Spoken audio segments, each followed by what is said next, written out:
All right. He's not doing anything. Oh, we live now. Okay.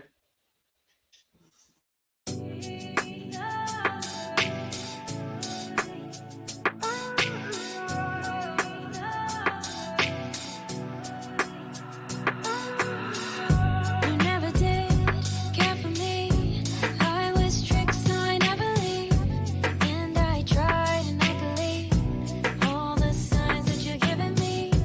I hate that I never could see right through where we stood. I guess you can't ever be my love. I guess it was really just your love. You were lucky to know me. I let you be the missing piece to my heart, and I should have known that your love is poison to me. I should have always known that you used me for your own company, yet it showed corruption inside of me. And I wasn't alone, 'cause attention's what you need. You didn't get enough of me, and it's a poison in me. You were lucky to know me. I let you be the missing piece to my heart, and I should have known that your love is poison to me.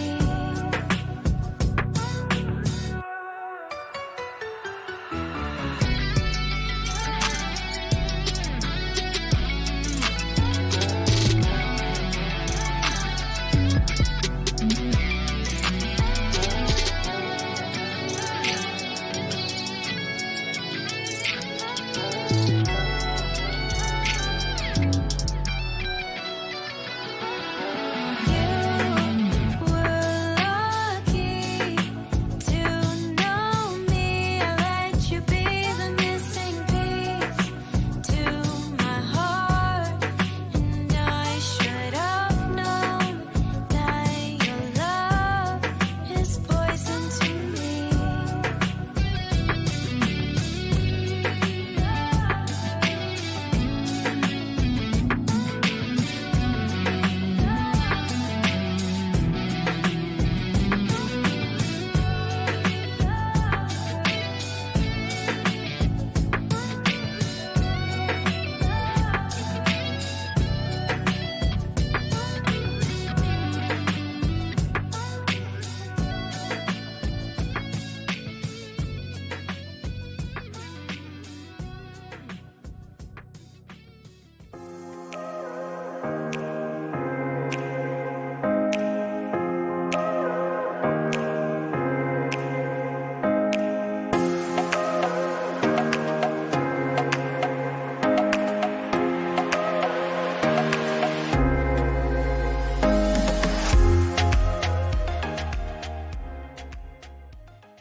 What's up, guys? Welcome to What's the going Sunday on? Morning. Yo. Terry, how are you doing? How's your eyes doing you right now? They're hurting. They're hurting, but I'll make it. Your eyes are hurting? Yeah, Yeah, there's things on my eyes, so I've been wearing sunglasses all day and medicated eye drops, but it doesn't look as good. I can't even hardly see this way. That's funny though. he's good. They like the Terminator. It's like Jim McMahon, right from the Bears. Where's Oh Sarah? yeah, that's true. I didn't even think about that. But that The doesn't look Bears. as good. I'm just trying to make it this way. So Poor guy's struggling. So, Pride, what's going on, buddy? Just hanging in there, man. Wait for Fowler to load up these NFTs so I can lose more money, Yeah. and more money. I'm telling you. Win one, right? Fowler, what do you got going on? What have you got in store for us tonight? I heard a rumor that I'm not going to be happy. That's what I heard too. Yeah, let's see what you got, Fowler. Load it up, buddy. All right. Just give me a second here, guys. Mark my head. Yeah, I think you're having a connection issue or something. Yeah, real. It's clearing up though. Just give me a second here. Yeah, we hear you. Hear you good. So what's on the agenda tonight? We're gonna do. You got a raffle that you have. Is it you got a raffle that's been going on, or is No, it no, no. This is gonna be all fresh, all fresh. No, all yeah. fresh? So it's not It's not a slew of people that's been sitting waiting and saw it all day. No, this is fresh for everybody who's on the live right now. So Let me put the pen in the ledger right now. yeah, get all that ready, man. Get all that ready. Oh no! Oh no! Cause tonight So will be a night. some of the other news in crypto. I mean, how was everybody feeling about the announcement Friday night about the name and everything like that? Because everybody's happy about it. Truvio, I mean, is everybody? How's everybody feel about that? I mean, I think the art and everything that looks good, and it is definitely, if you stack it up to all the other projects, like on my Discord, where you can see all the different, you know, um, profile pictures and everything like that, it's very different than a lot of them. So that I like that part, the name, all that. I mean, especially from the community. How you feeling about that? I mean, with me, I'm more like I like names, but the names aren't really. Catchy. I don't want it to be a dumb name.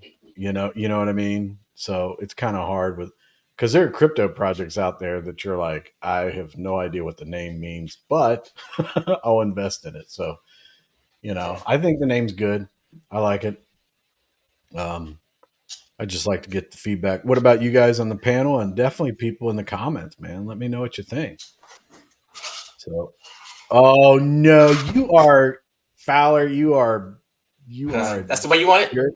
Yes, that's exactly the one I wanted. Oh, he's gone now. He I removed him it. off. Fowler's like, I put it out there and I'm done. I'm gone. Put him back, didn't I? Yeah, he's back, right? Okay, there he is. I said I do it. I was like, Chris, man, you're gonna kill me. You're gonna kill me. Well, you know what? You share the joy with the rest of the community. I'm happy though. I'm not too happy about it. Well,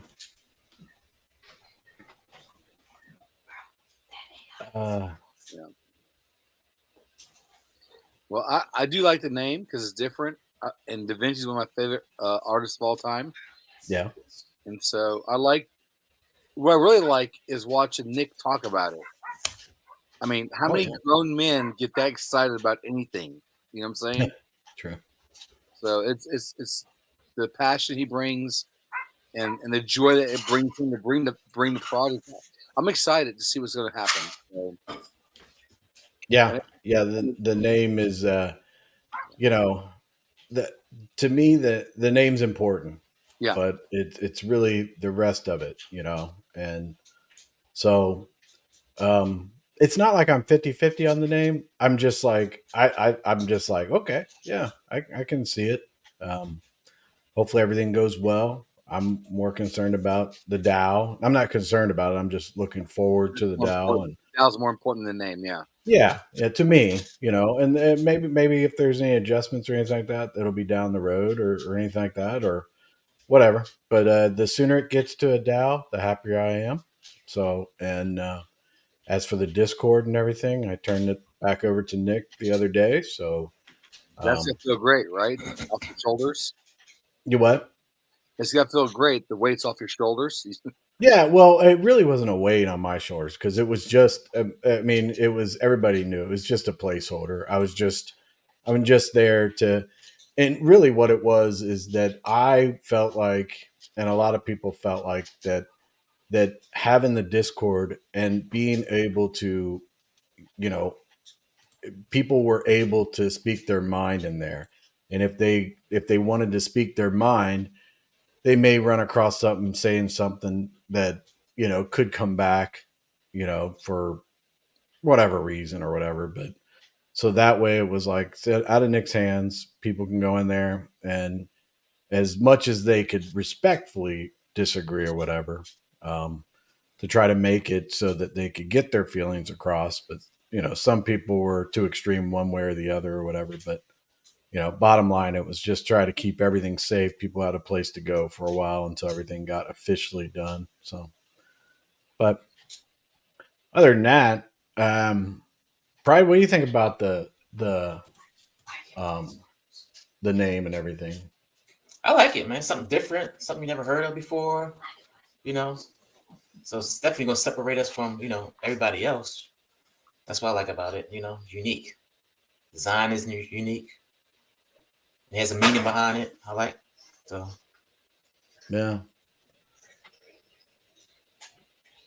So Fowler, it's time to do the drawing, man. Prize Got my got ticket dinner. in. Prize got dinner date. Let's go. Let's get it going. We ain't nowhere near close. We got at least 6 more minutes. You doing 10 minutes tonight? You'll do 10. I'll give you 10.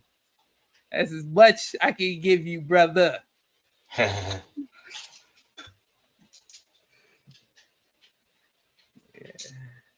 Yeah, guys. We got, and I got So a we couple got- more. I got a couple more after this too. It's not, I didn't just All right. come with one. I didn't come with just one.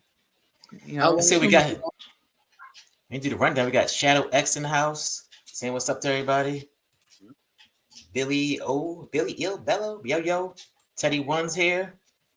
Wise Choice Money. I'll take 4th then. Okay. Slumdog Millionaire's here. Eris Disler. What else we got? Peter Sherbert. Richard Hubman, my main man. What else we got different? Local Loop. Yeah. That's it, huh? Well, there's Bert. Vitruvian Maniac. What's, Happy Sunday. What's Shadow X? I honestly don't like the name. Sounds a lot like Petrovia. It is what But it is what it is. Yeah. I think that there could be a correlation there on that, but Compton's Day when launching. Well, I think that what Nick was talking about the other night. I mean, I haven't heard any changes or anything like that. He's shooting for around the 8th, right?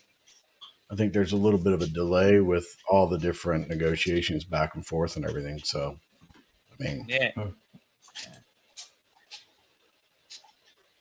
I might have a chance tonight. There's not too many people here. I might have a chance to score some F3s. You might have a chance, bro. You might have a chance. It's let's refresh. Five Are we- entries. are we ready Five to inches. do this? Is that what I was No. kind of waiting on you? I thought that we were No, Yeah, waiting. man. It's No, it's we- 8-11. It's 8-11, Fowler. Come on, let's go, bro. No, man, I said still like 6 more minutes. You still got Oh, 6 come more minutes on. with 7:09 for my time. We still got at least 3 more minutes, man. Prize got a date to go on. Prize got a date to go on. Come on now. 8-12, man. 8-12. Come on.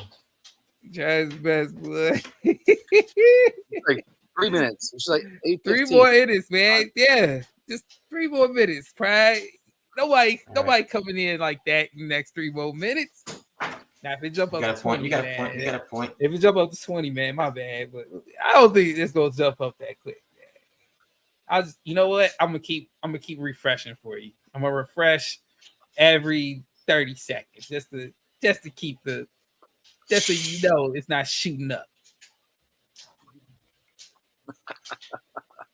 This might be your night, Pride. This might be your night. This It might might be be. your night. It might be Chris night too. It might be Chris night too, because I know he jumped in there. I'm not saying a word.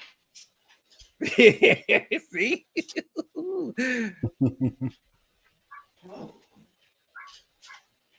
Yeah, I'm not saying a word about that. So So while we wait, my cat brought a snake in the house yesterday. What? That was fun. Yeah.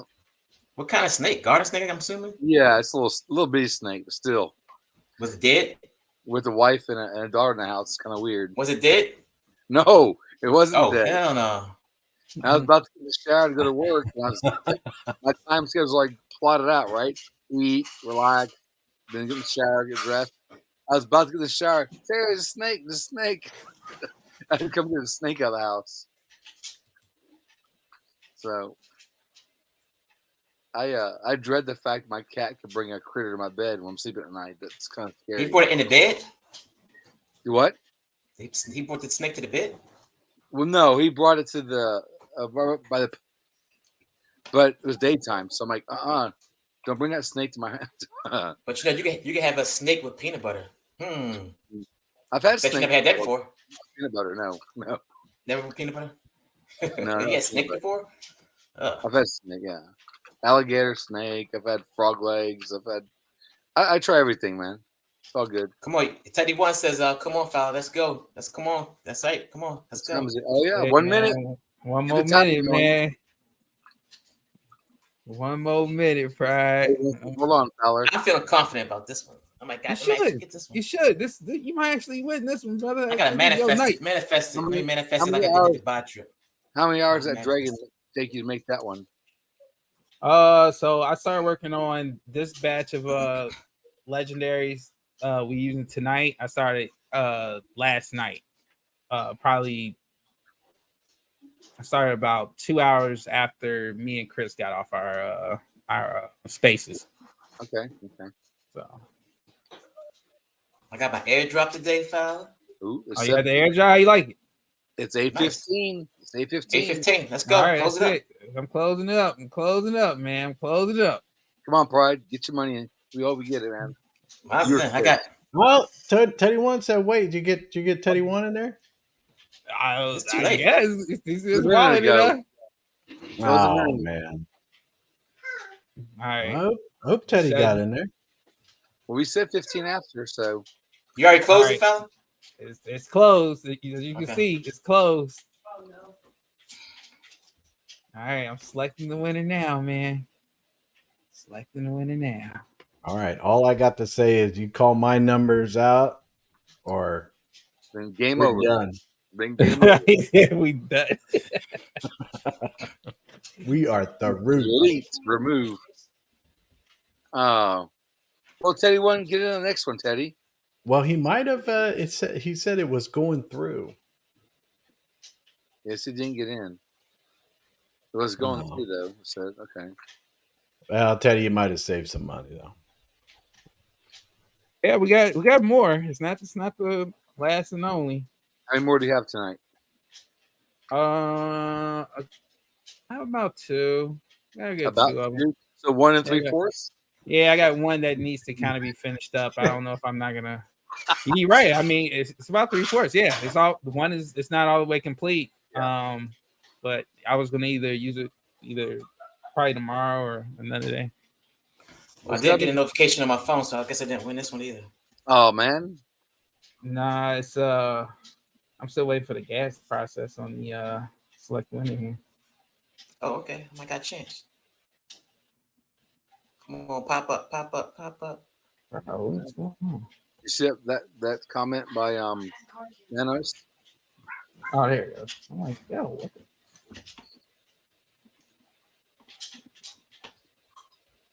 All right, and where did it go? Let's see, guys. Let's see.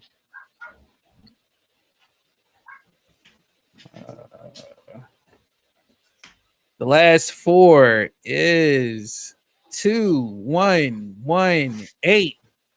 Really? Is that Playing you, around, right? Yeah, it's me.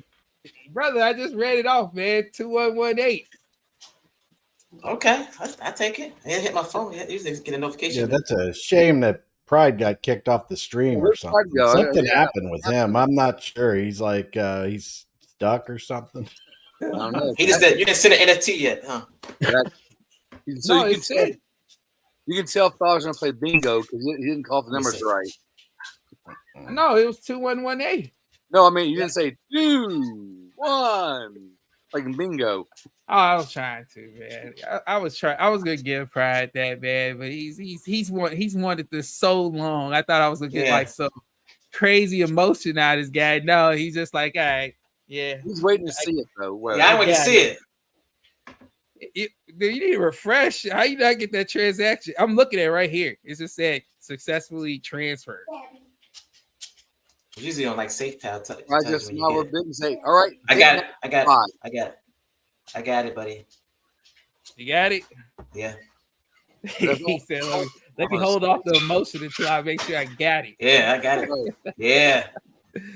Boom, boom, boom, boom, boom. Here we go. Oh, you Oh. should like pull off that. Go ahead. Go So ahead, you Pride. I put a comment There we up go. while you're doing it. There you go. Oh, there you go. Bam. Man, oh man. Bam. All right, let me win the next one. Let's go, fella. I need to rank them up. Oh, look at Pride with he's feeling lucky. Yeah. All right, here we go. Hold on, I'm just finishing up the Lottery ticket night, Pride. You're on a roll. metadata on that one. On this next one, Lottery? man, Pride ain't even let it breathe. Boy, he breathe in the him winning and nothing. He just like, go for the next. All right, Now. all right. Add it to Alrighty. collection. Add it to the collections. I hear that. I hear that. Get them while you can. Let's see. You putting another one up now? Yeah, I'm just finishing up with the metadata on it really quick. Oh, I'm gonna drop it.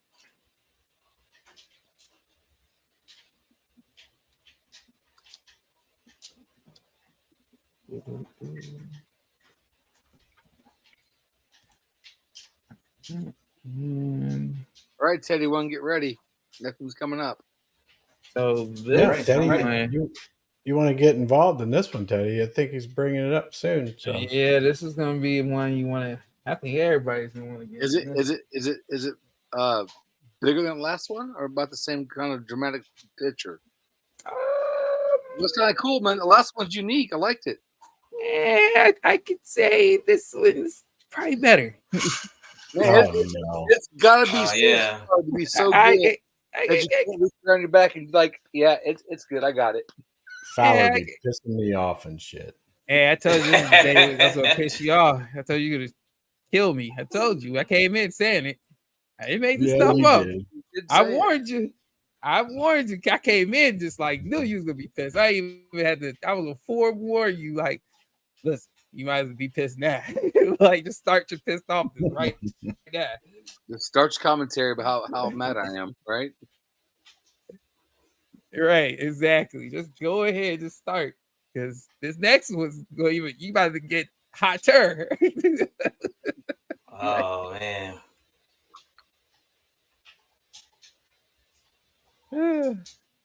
Tabasco sauce hot. Right? Tabasco. Frank's Red Hot sauce. What's Frank's Red Hot sauce and put that on everything, right? I put that shit on everything. There you go. I mean, they don't make those commercials no more, do they? No. I don't think they use the same word. I think that they're They probably say stuff now or something. yeah. I put that on everything. Oh, let me go. Come on. Lottery closed. I've Still. got What's a going dry on? rub that I use when I smoke. It's called All Shit. Oh, man. All Shit. It's hot. It's called All Shit. Oh man, BSC's moving kind of slow when it comes to these NFTs today. I don't know what it is. Maybe it's MetaMask. I don't know which one. One of the two. Probably MetaMask. MetaMask been going slow lately. I noticed that. Yeah, maybe that's what it is. 'Cause, I mean, it's this thing. I be waiting for the transaction to finally like pop up with the screen. Like, come on. Yeah. I think I need to delete some stuff on my computer because it's going Alright. slow. Probably got too Here many we go. videos on this thing. I'm getting it up there. I see. Getting it up I'm gonna pop it on screen. there. 1 second here. Boom. Don't kill me, Chris, please. Oh, Please. And remove. yeah.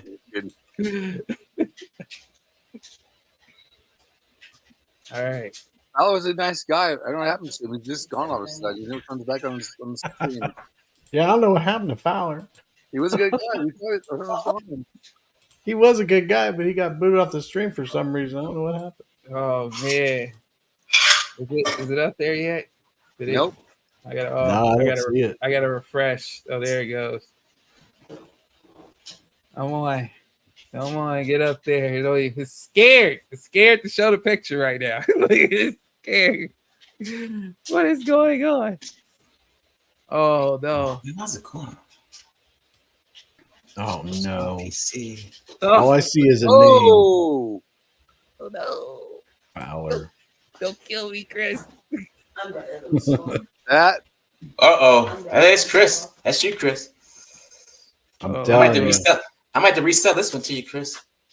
hold on, let me refresh For all the money I lost in the All the previous money? ones.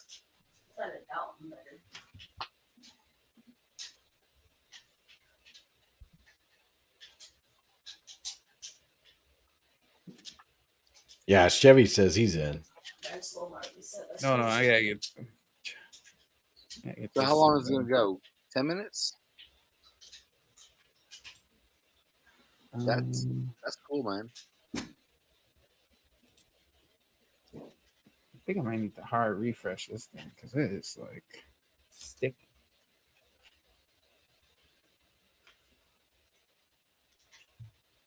All right, Teddy one, this is yours. Get you some. There it goes.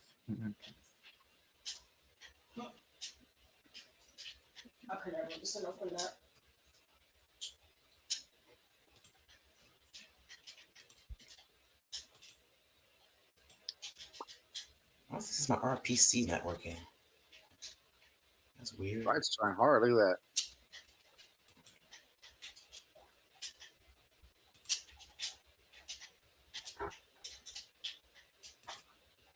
Is that fella typing away in the background? Who's typing away like that? I got my mute on, so I don't No. think it's me. Not me. Oh, that's probably my son. Game. Oh, he's playing around. Okay, his controller. Yeah, I'm gonna put it on mute. That's all right. It's okay. I just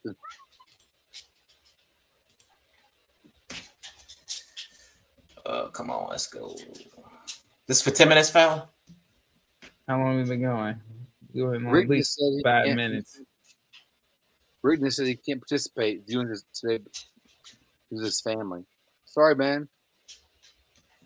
Hey man, that's y'all saving grace right now. Is Rickness is not involved tonight? Like, Yeah, he is. He says Yeah. he says he's got to spend time with family. So we got a shot tonight. I got a shot tonight. Rickness usually snatch them all up. Who else? OBZ. He ain't here. I don't think seeing OBZ in here. Yeah, you guys are lucking up right now. The NFT snipers ain't out here right now. Why is Chris says I'll pass? I'm out of cash. He's like pride. He's tried too many times. Rickness out there flexing with the avatar he's right like, now. He's like, I'm gonna do at least one entry Watch, just for he's the gonna win fun of it. too. Yeah, watch. I just did one. I won. No, but he has earned it though. He's got a bunch of other ones. Plus, I mean, he sold me his other one the other night, so I'm happy about that. You know. Yeah, you guys made a little trade there. Yeah. And I mean, he could have got more for it, but I mean, well, don't say that. He'll charge more next one. No, I think Rickness say he can only do that so many times to legendaries, unless he keeps winning them at an alarming rate. But I think we'll go to. No, I didn't see that. Oh yeah, about like what's that? 5, 7 more minutes.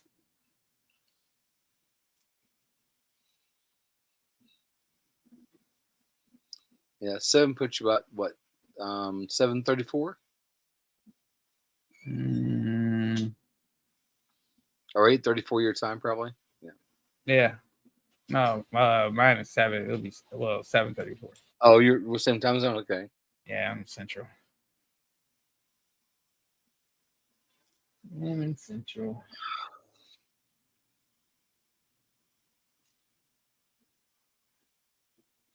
oh, so he's saying Rickness is saying I'm not selling anymore. Just wanted to spread the joy. That's pretty awesome. That was pretty cool what you did. Yeah. I appreciate it a lot, buddy. Gus says, hi, everybody. Hope everyone is well. Yeah. Did you guys see Fire Hustle got rid of Seifu Go Vulcan videos? I did not, but I think I saw a message from you in the Discord talking about that.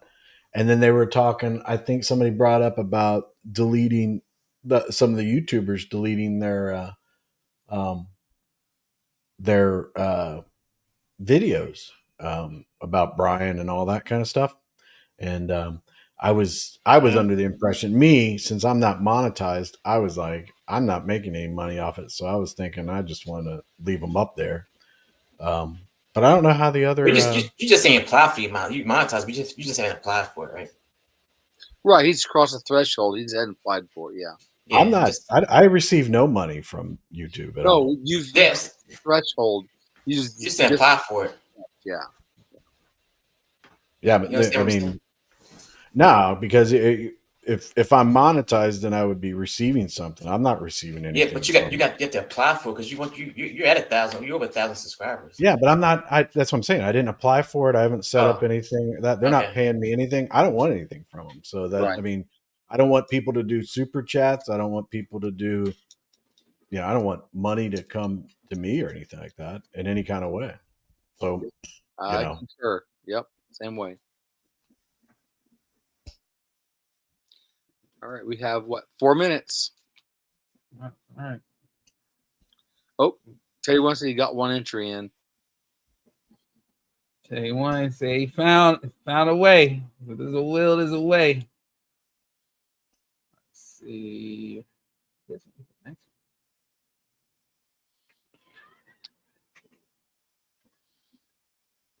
Custom.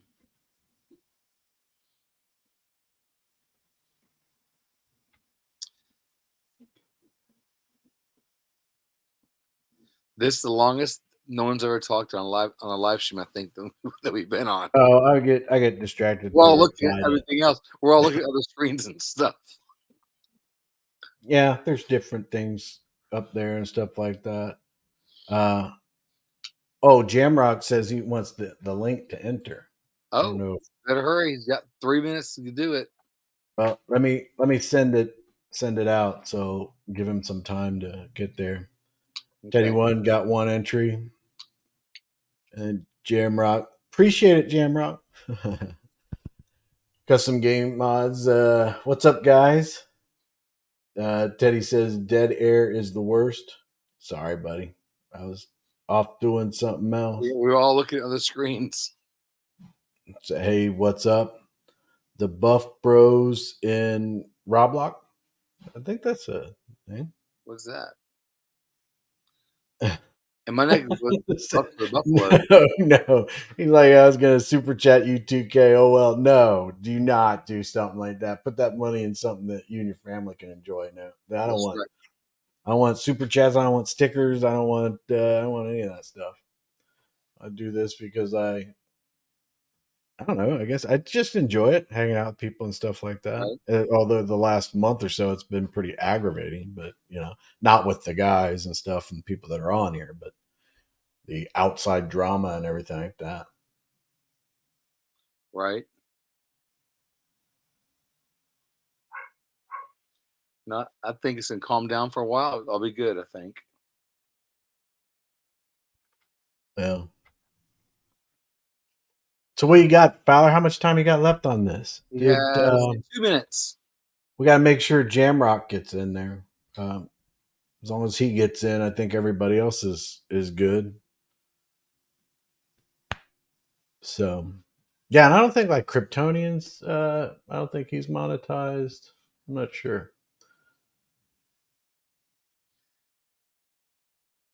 I think not. Yeah, I'm not even close. I don't even care about that. So I like to hang out with you guys and talk to you guys. It's all cool. Yeah. So Kryptonian said he's gonna come on tonight, didn't he? Yeah, I thought I saw him say that, but I never heard back from him, so I'm not sure. So if you buy into the raffle, do you get your BNB back if you lose? No, I don't think so. That's like you doing a raffle at a bar and be like, "Hey, man, I didn't win. Can I get my money back?" You'll be like, "Hey, what's the point of the raffle?" Yeah. No, it's one way in. I wanted to do bingo. Like, I wonder how hard it Bingo? would be able to make a like a dab that's like bingo.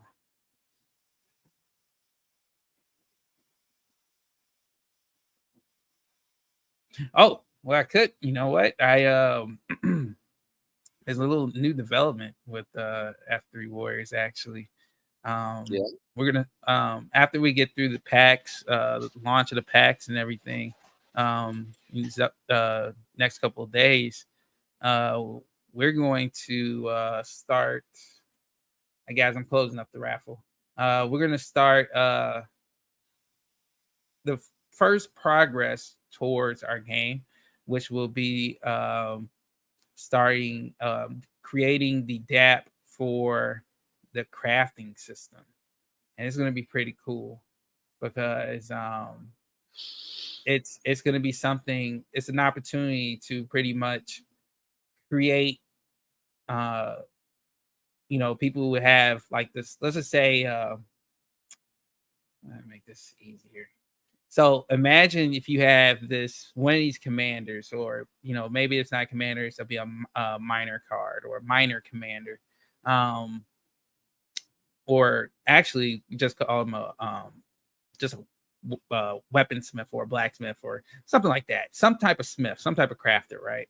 And with this NFT, pretty much you would stake this commander, and you would earn a resource that is needed to create a let's just say an item, which would be in the form of an NFT, right? To power the mining machine that in the game you would need to extract resources, which is the point of the game, like the point of to get up the leaderboard, or this is the competitive edge, and also the passive income side of the game itself. So it's gonna be interesting. It's about to get really, really, really interesting, especially when that crafting starts. Terry, did you see Gus Navarro's message here? He said he was going to send you sardines and peanut butter. I don't know. I don't know if Terry's gone away or not. We'll ask him when he gets back. And Chevy says that the roulette game was fun. He enjoyed that. Oh, that's he's talking about B&B Pot? Yeah. Yeah, when Pride used to do that on Friday night. Pride, you muted. I don't know if you know. You trying to talk. I've been talking this whole time. Didn't even know it.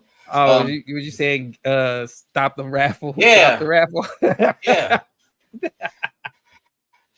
Now you bring the B&B Pot. Maybe I'll bring it back Friday night. I'm able to get on Friday night, do a live. You're going to be able to do your Friday night one? I should be able to. I'm on vacation. Fowler, did you end it? Yeah. Yeah. All right. Who won? It's got like 21. No, I mean, I ended it, but I'm still in the process of getting the winner, the randomizer start going and proving prompts. It's not BSC, it's MetaMask, man. It's like really, really clunky today. I know, MetaMask it's not let me do it on my. I have to do it on my phone for some reason. Saying the RPC is not working. I don't know what's wrong with MetaMask. Some sites is working, some sites is not. Yeah. Did you guys see that the Justice coin or token relaunched tonight? I don't follow.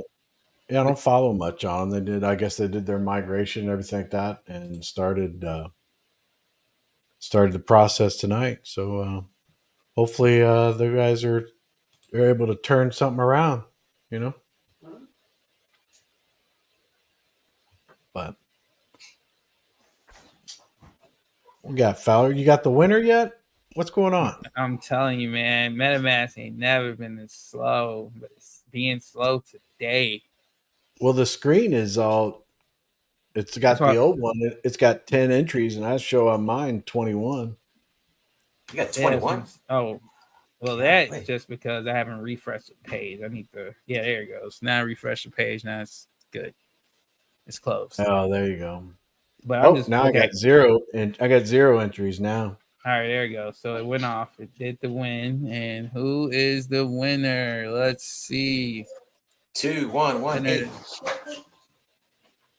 The winner is last four 9B97.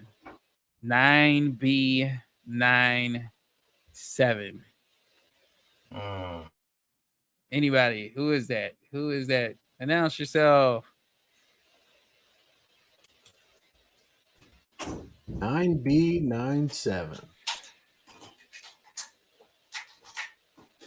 Rickness says that the D&D game is on pause until the winner is announced. I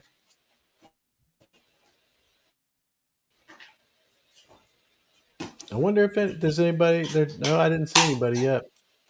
Did you guys see all the stuff with the Yomp God? What happened now? No, it's exit, all that kind of stuff. Oh yeah, man, he ran up out of here. Yeah. Yeah. That's I you know know it's what? one of those. Go ahead. No, I was just gonna say it's one of those moments you like, we told you so, we told you guys, we told you guys. Like, Yeah. And I think people that made money. Yeah, but the issue that I have is I feel bad about the investors were there and everything like that. But at the same time, I mean, people were telling them and stuff. And the part that bothered me, like with Seifu and stuff, we had all sacrificed everything. We were already in it, right? And I'm thinking there's a lot of stuff going on behind the scenes with this Yahoo and stuff like that. But then, if the blockchain gets out there, let's see what happens. And it just kept going downhill from there. And then when all that stuff happened, and they were talking about deleting videos and stuff like that. And my thing is, I don't want to delete videos because, I'm not making any money off them. Plus, I want to keep a record out there of what we went through and what was going on. So if this guy wants to show up somewhere else, then we can spam them with our videos and stuff like that, in their chats or whatever we can do to get awareness of it. Because, this is like, again, another project after another project, and we need to make sure that we have records of all these things and be ready for him to pop his head up somewhere else. He should be in a position where he doesn't have access to the internet, but until that time comes. So, but I feel bad for a lot of the people that are in Yomp and everything like that, what happened. But again, and I don't want to be that person, but everybody was telling them that it was bad, so, I don't want to say we were right. I would rather be wrong. They made money and people exited and got their money back, or he never even did it. But, feel bad for the people that are sitting over there going, I was going to give him another chance, But, You see the new NFT, the Goddess Commander? Check that out. oh my God, are you kidding me, dude? You do a Beyonce, man. Is that your last one there? Oh, is this the last one?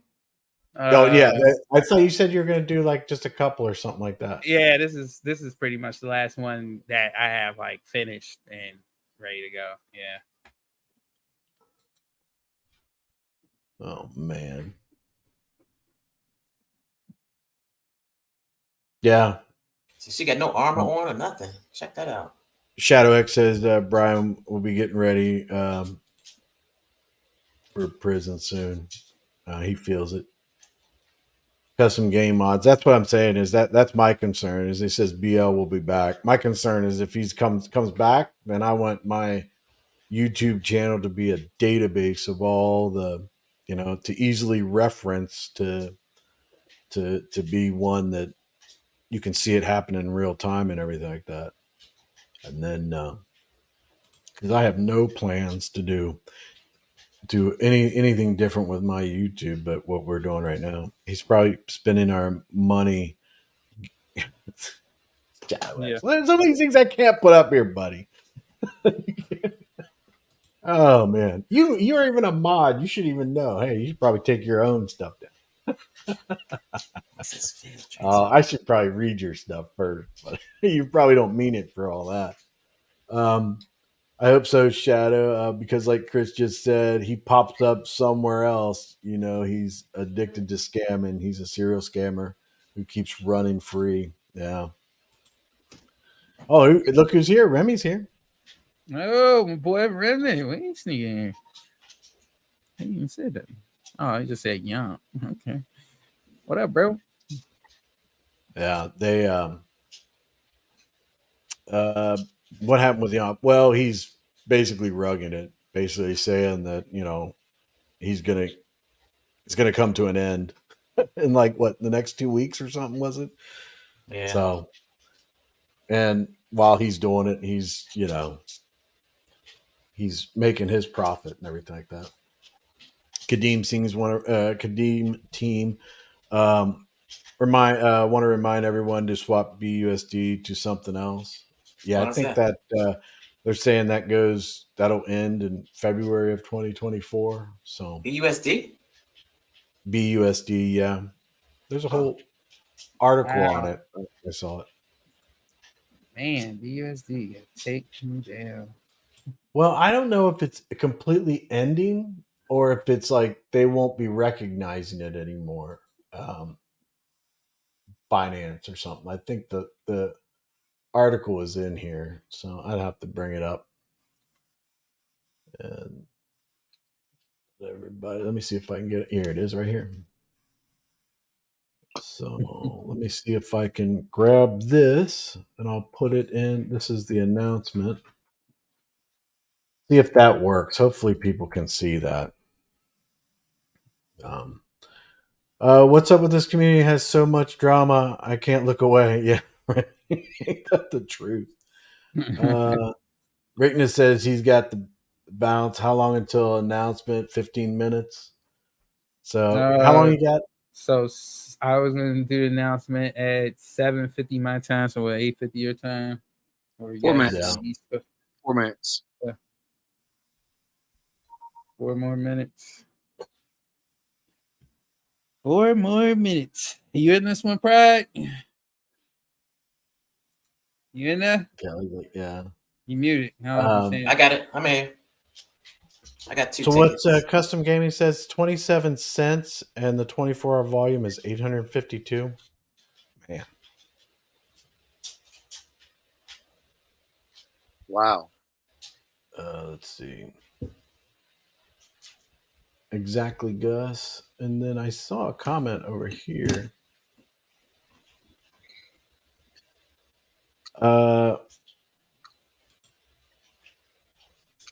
Vinci Lima says, Chris, I hope your broker wasn't my Forex funds. I don't know. I don't have is that my Forex funds? I don't have them as a broker.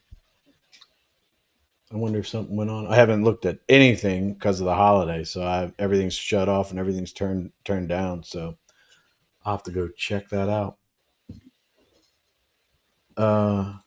Can you put up the new blockchain Discord? Sure. Yeah. Mario Safety Warrior, man. What's going on? Yeah, I haven't seen him a bit. Haven't I seen think him he in a minute. posted one time he's been pretty busy or something. Let's see. Jamrock says, I put $10 in Yomp token and won the disciple role in week 2. I only made $313. Well, I mean, you made money. I mean, Right. Yeah. you know, I mean, you can't, I mean, I don't want to complain about, all that, but, you made money. That's what I hope. I hope people have stories of them making money. They got out, but with the way it went, I just see a whole lot of people getting wrecked, but, who knows? So what we got on here, Fowler? How long we got on this one? Couple more minutes. Still 2 more minutes. 2 minutes. 2 minutes, huh?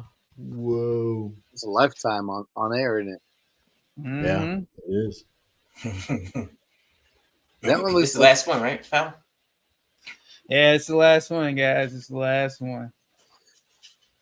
I mean, unless you guys Let me want get another some, ticket. I can raffle off some elites. I got some elite commanders too sitting around. Those are revenue sharing too, right? Terry, Yeah. you gonna Yeah, get? You got a question here with your wearing your sunglasses at night. Well, yeah, I have an eye issue tonight, guys. So the light's hurting my eyes real bad, and I've been taking medicated eye drops all day. So if I turn my light off, I can't see you guys. So I'm trying to bounce back and forth between my dark glasses and my reader glasses. So yeah, I'm not being cool. Trust me, I'm not cool at all. I'm a big nerd. It's just an eye issue.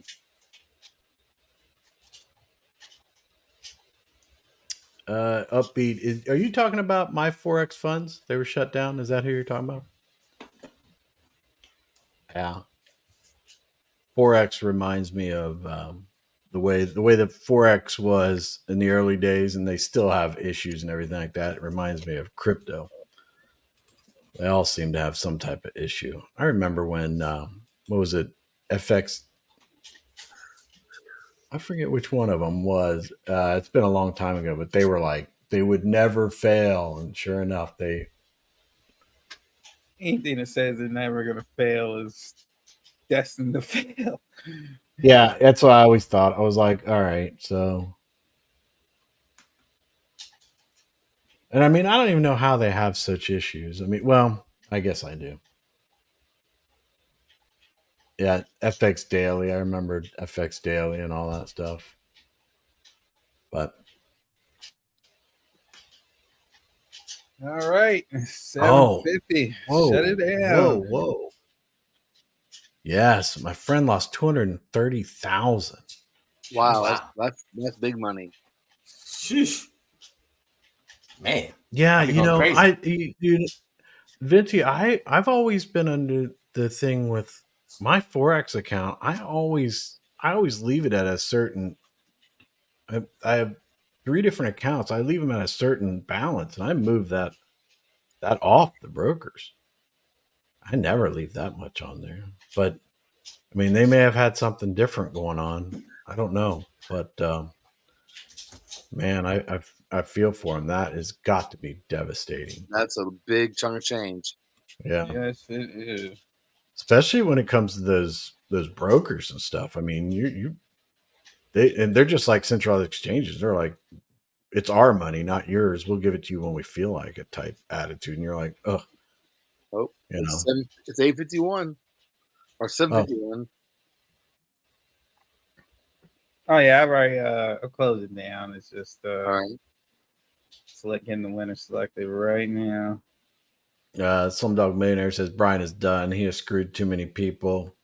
It will never be able to garner the support he used to have. The rise and utter insane fall of the legendary BS. Yeah. Yeah. I mean, let's hope so. But man, you know, people with the previous projects before Seifu and all that were sitting around saying, oh, yeah, Brian's done. He couldn't, you know, but I don't know if they were saying that or not, but man. Oh, I mean, Lord. he can still pop back up, you know. He definitely can still pop up, man. Well, he's going to change his name or something. I honestly, No, I mean, I truly think Brian's going to go to jail. I'm Yeah. I'm He just not. won't This dox. isn't He like might come with a wishful project. thinking. Maybe he won't. Right, Maybe he won't won't dox dox himself. himself. this time. Yeah. Yeah, Yeah, voice he is maybe doesn't like dox that. himself, but I think he's going to jail though. I think it's going to catch up with him because this is something. You just can't hide this anymore, and I think the wheels of justice are very slow, especially when it's international and everything. So, I think down the road, 6 months from now, we'll be like, yeah. I mean, you can't take this amount of money from people, even if it's a technicality or anything, without having a legit. OMG, Chris. I want What's again. that? Pride you want again. No, it's not Oh. pride. Man. Chris, the new winner is Rickness. Oh, Rick- Are you Money. kidding me, Rickness? Yes. I tell you what, buddy, you are. So, He I'm. must have bought a if whole bunch of Rickness- tickets. Rickness, you just do me a favor. It's only Whatever you 13 do, tickets. How many he buy? He put the 2 or 3? tell me what you're doing, I bought Rickness, and I 3. will follow you. He bought 5. Oh, Oh wow. He bought 5. I just looked at it before it refreshed. Rick just be killing it, man. He's a sniper, man. He's a sniper. yeah, I see. You guys can't get Rick. This is around and it's low ticket amounts. He's gonna snipe it with a whole bunch of tickets. Mm. Man's cold blooded out there. He was supposed to be playing D&D. Sniped us. That's terrible. I'm gonna have to go check that out. That whole story about them. with who? The Forex account that Vinci Lima is talking about. The broker, my Forex funds. Wise Choice Money says he'd have to change his face and height, plus the voice is too recognizable. I know. You know what I'm gonna do? Guys. I'm gonna have people just say "guys" to me and be like, "Hey,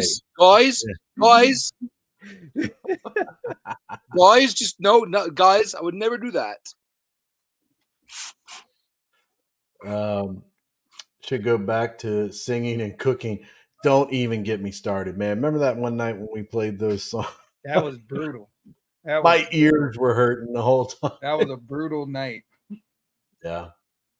Achy, breaky heart. Oh god. Yeah. Yeah, I'd see this as something that he's in trouble, man. I know that a lot of people are like, Yeah, he better enjoy they those feel cars. they feel that he's not going to pay and everything like that. But and I might be wrong, but in the big picture and stuff like that, that is just way too much money. I mean, way too much. and my thing is that one of the biggest assets that anybody has out there is sitting in the Brewfied Discord. It's sitting right there. There is an entire channel that goes, I guess they call them channels. I guess that goes back a year more. I actually looked at a lot of it the other day, but I forget when it started. But the evidence is right there, and CoffeeZilla and his video and stuff like that. A lot of the information that he got came from Brewfied. So, and other information he did on his own and, his videos and stuff like that. It was just a collaboration between a lot of these YouTubers and stuff. And they have basically all the evidence over there. So to me, it's like, that stuff's just not going to go away. I mean, the messages that Brian put out, how he's manipulating the chart by saying that he was going to sell this amount if people would react to the emojis and stuff, which I always thought was like, is this guy on drugs? I don't know. What's he doing? And then how he was going to, he would do his technical analysis that even Confirmant was like, I don't know what he's talking about, but he'd say, we've reached a pennant or whatever, and it'll go, it's going to rocket up. And you'd be like, what are you talking about? This chart is so heavily manipulated. How can you do any kind of TA? And that's where I became, I kind of became a supporter of Confirmant, because it was like, you're out here doing TA and basically you draw the line and like, I can't do it anymore. Can't do it anymore. Yeah, it's manipulated. So, but at the same time, you just anybody that has any kind of legal, any kind of contact with anybody that has any kind of case with this legal, you just hook them up with the people in Brewfied, and seriously, they take a couple of paralegals in there and pull out all the information and organize it into a timeline and everything, and they'd have a timeline of his complete scam all the way through, and the sad part about it is there's a whole lot of people that were caught up in it, and me included, and a lot of people everywhere that was like, wait, this doesn't seem right, but I guess, so right. But that's going on my rant. But I believe that he's in trouble, and I actually think he knows it too. So, some dog, what's this? You got a video here? Well, guys, I'm about to cut out. Go out and get something to eat for the fam.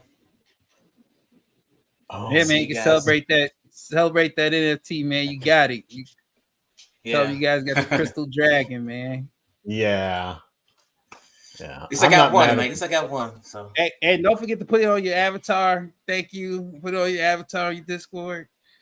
Help us out. right. We would appreciate that over here, guys. Again, Yeah. all right, no problem. All right, guys. thank you. See you guys. All Enjoy right. your dinner, man. All right, bro. See you, buddy. Yeah. So, I mean, I don't have a whole lot to talk about tonight because, I mean, there's not much going on. We talked about the name and stuff.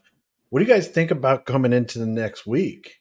I mean, Be interesting. New week. No. You know what I'm looking forward towards? I'm looking forward to the quietness without Brian Ledger and Jason completely just gone. They're like completely gone.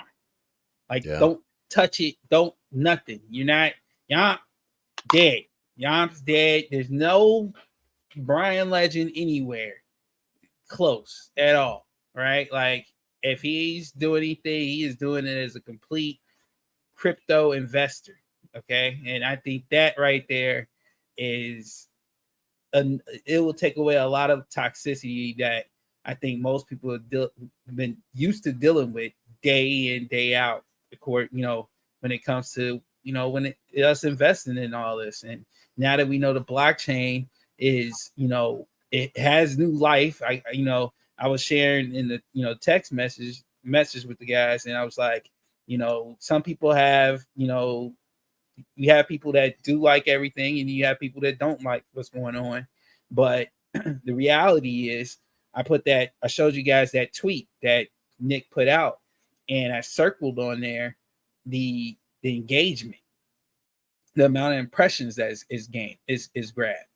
That talks louder than anybody, because those impressions is pretty much who is potentially touching to let people know there's something new that you haven't necessarily been talking about, right? Something new, something's hidden. And guess what? It came from Nick Caliani. That's what I said. He has some pull. All right. Now we're going to start seeing where those impressions, were those impressions hitting on some of those people, meaning that Nick is talking about this new blockchain, and the people that are following Nick, are they interested? Are they going to, come this direction? I believe they will. Just off that tweet and how much is being shared right now. So I think, and we're going to be ready soon for our RC1. I mean, people should be excited, like super excited, especially if you're paying attention to what's going on social media.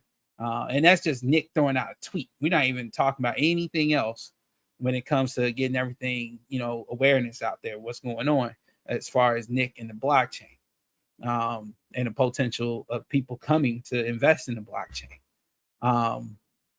I'm excited. I'm pumped up. And like I said, the fact that Brian Legend and Jason is not anywhere close touching or even breathing our same oxygen right now. I think this is just amazing. It'll be an amazing week. I think this first amazing week since the news dropped about the new brand. Yeah, I agree. Me too. Some of the comments that were up there talking about that video. Did that video get? Yeah, it's in there. So that's the video for. Slumdog, you put it in the just my chat. I'll send it to everybody's chat so that we got it. So that's a Coin Bureau. The Treasury is coming for crypto into DeFi in the U.S. ? So that's a lot of what they were talking about in there. But Crypto Geek says, yes, the sentiment has shifted. Very little talk about BL and Jason. Yeah, I mean, we know they're scammers. We know that they suck. They stole money. Let's keep the pressure on them. Listen to like BrewFied has a a list of stuff that you can do. Runs like every hour. Got Tartan Madman out there. Uh, go do what you got to do. Report them, whatever you feel that you need to do. Any kind of lawyers or any kind of people that are involved, give them whatever you can. YouTube videos, Brewfied's section with all the stuff in there. Any kind of text DMs that you have that'll help. Just help out where you can. I mean, I don't think this is going to go away. There's way too many people that are involved. So, oh, okay. Wise choice, money. You said let's watch the video. Let the people see it live. I have no problem with it. That's cool. Yeah, run it. I want to go back to this right here. I want to spend a few minutes on this. Okay. So Wise Choice Money says, let's talk about the Forex Education Center you're about to start for those who want to learn the basics. All right. I'm not going to be starting anything like that, but I will give you the basics in about 5 minutes. All right. So here's with Forex. Paper trade. You don't know what it is, go to any Forex broker that you find out there. And it doesn't even matter because you're not going to put money in it. So you don't really care if they're that good or not. You just want a demo account. Do your demo account for like 10 grand. Set it all up. I would recommend using MetaTrader 4. You'll see it when you get involved in it. It's a platform where you can trade from. There are literally hundreds of thousands of indicators that you can use, and bots that do trading on their own, and bots that give you signals, and just bots that do certain things with the chart and stuff like that. There's even places where you can create your own indicators. But paper trade for like 2 years. And I know you're like, I'm not going to do that. But you do that. What ends up happening is Forex people, they go in and they paper trade and it looks really good, and they're pretty happy. And then they put real money in it and they get wrecked. And it happens all the time. You have to paper trade because with Forex is so dependent on so many different factors that when you're trading Forex, you're trading currencies from multiple countries. So you have to keep up to date on those countries, what they're doing, what's happening. There's a correlation too between like what the dollar's doing and what the euro is doing, and the euro could affect a totally different pair. You could be in euro yen, and the dollar's acting crazy and it's affecting your chart there. So there's so many factors to take in. There's news and all that kind of stuff. So the only thing I could recommend for you to do is get a demo account. $10,000 should be fine, and that's demo money. That's not your money. Don't put it in there. Set it all up. Go to a place called forexfactory.com. There is discussions. It's like pre-Discord where there's groups in there. I don't know what they call them. I'll look it up real quick. But there's groups in there where everyday average people have been putting their comments in. Forums. They call them forums. So you go in there and you check out the forums, and each one of them have different indicators, different forums, but they go back to like early 2009. So you have a group of people out there that have been working on these different systems that they have for more than a decade. So you might be able to learn stuff from them and everything like that. But if you go right now and you go to a Forex broker and you go put your hard-earned money in, whether you put crypto or cash or whatever you do, you put money in there, you're going to lose every bit of it. Even every single time you go and you try to make money, you'll make money. You might be able to get lucky and make money for a while there. And you might be like, look at me, I'm doing real well. Then you're going to get wrecked and you're going to lose it all. I'm telling you. So don't do it. Paper trade. Have a system that you're going to do it for 2 years. By the time you've done 2 years of paper trading, you're going to know if you want to actually put money into it. Because I don't know how many times I would have an account that I would put like $50 in, and I would do the smallest trade possible, and I'd lose that $50 within a week. And I was like, this isn't working out. But I was like, it seems so simple to be able to work it out. Once you work it out and everything like that, but you got to have, there's so many different systems. You can trade the news, you can do swing trading, you can do day trading, you can do so many different things. But remember, you're going to lose money if you're not smart about it. And nobody out there, they can sell you signals, they can tell you all, when to get in, when to get out, and everything like that. You're depending on them and their mindset. Because if I told you a signal, like I get a signal to buy the Euro USD, in my system, it's working well for me. And the way that I think it through, this is what I want to do. But you may not be thinking like that. I might get into a trade that goes the wrong way, but I'm satisfied with it and okay with it because I know it's going to turn around. You might look at it and say, Chris is crazy. I'm getting out of this, and you'll lose money. So you really can't, even when people send you signals and everything like that, you have to take it with a grain of salt. So there's plenty of places that will do that kind of stuff.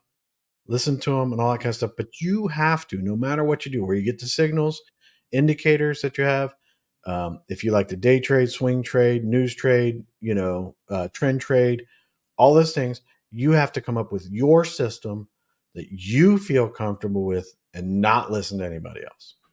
I'm telling you. But paper trading is the way to go. And if you paper trade for a while and you have some questions, I'm more than you can reach out to me. I'll help you in any way I can. But if you're not paper trading, you're just going to go lose money. And I don't want to be a part of that. I don't want anybody to lose money at anything. And if I can help you make money, great. But there's no guarantee. And I'm not, you got to educate yourself on it. Okay.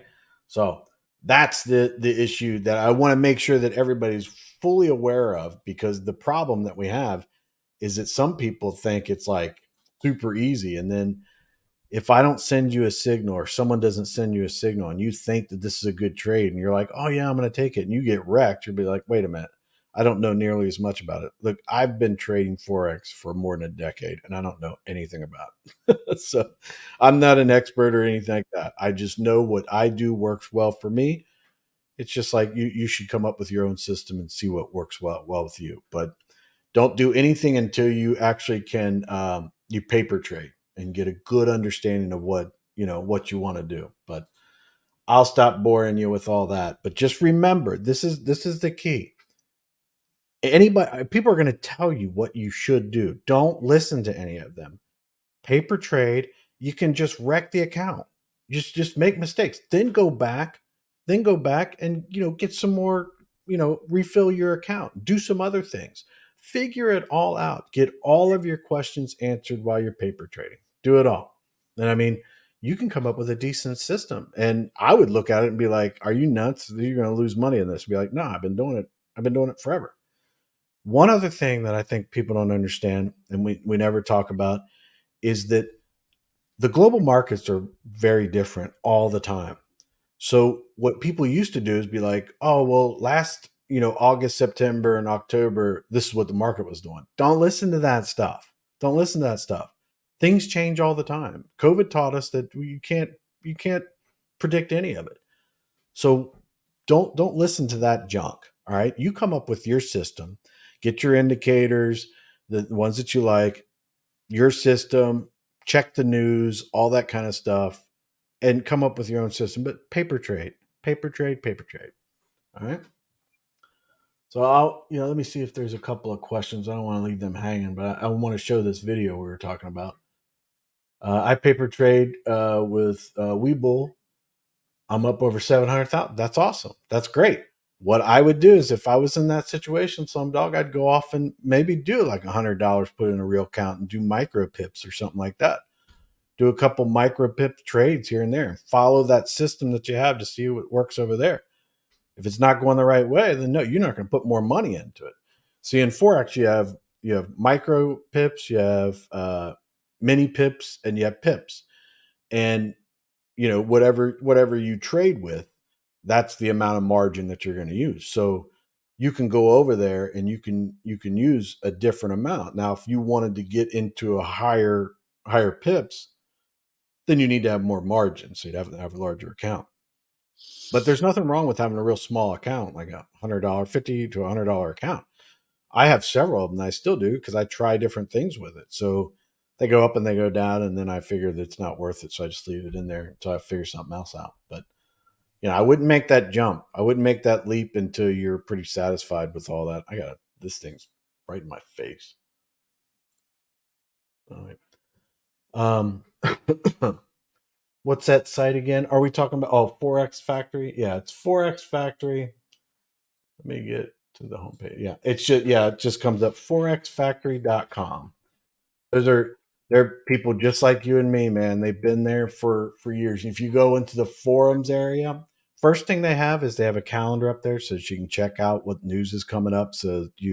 That's another thing too. You'll go into a trade early in the morning. I never trade on Sundays and I never trade on Fridays. And it's from 5 o'clock. Well, I think it's 6 o'clock. Depends on the time change. Sunday to Friday.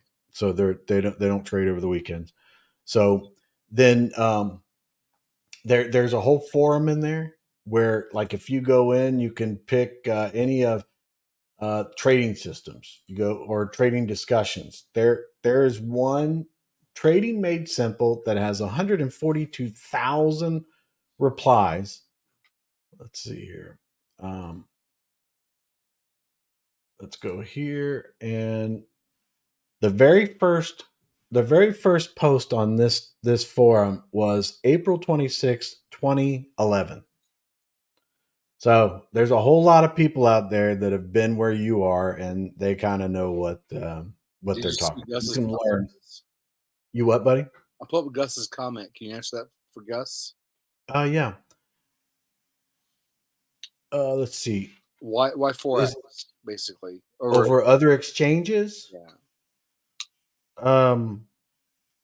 Well, Forex, I like to trade Forex. And exchanges, are you talking about like different brokers type things and exchanges? I'm not very good at options trading. I can never really get my head around that. I always seem to be wrong. And I day trade stock market, but that's more for fun. I don't do a whole lot with it. But Forex to me seemed like I understand the charts and the relationships between the currencies a lot better. Nothing spectacular about it. I mean, and I like the platforms that they use, like TradingView and MetaTrader 4. I'm able to create my own indicator type bots and stuff like that, where it gives me signals and stuff off of what I created. So, okay. Yeah, options trading it's very fun. I mean, I think that people would like that. I'm just not really good at it, and I don't want to be a part of that. I'll end up messing it up. Oh yeah, Vinci Lima. This is one that I do. Is that I know that people are out there. They trade Forex, all that kind of stuff. I focus on the majors, and if you're young to Forex, I would only pick a couple of pairs, really, and I would do a correlation to that, because if you picked like Euro USD and then USD Canadian, if the dollar is tanking, you'll know to go the opposite direction on each one of them. If the dollar is going up, go the other way. But you're really not going to learn much that way. So maybe like Euro, maybe Euro yen or something like that. But it just concentrate on a couple ones. But I only focus, even to this day, only on the majors. I don't even mess with any of the other ones, the exotics and stuff. But there are quite a few people, even in our community, that do invest in exotic Forex pairs, and they do quite well. So, but yeah, stick with that. Okay. I choose money says I like swing trading, just don't know where to get the questions I have answered.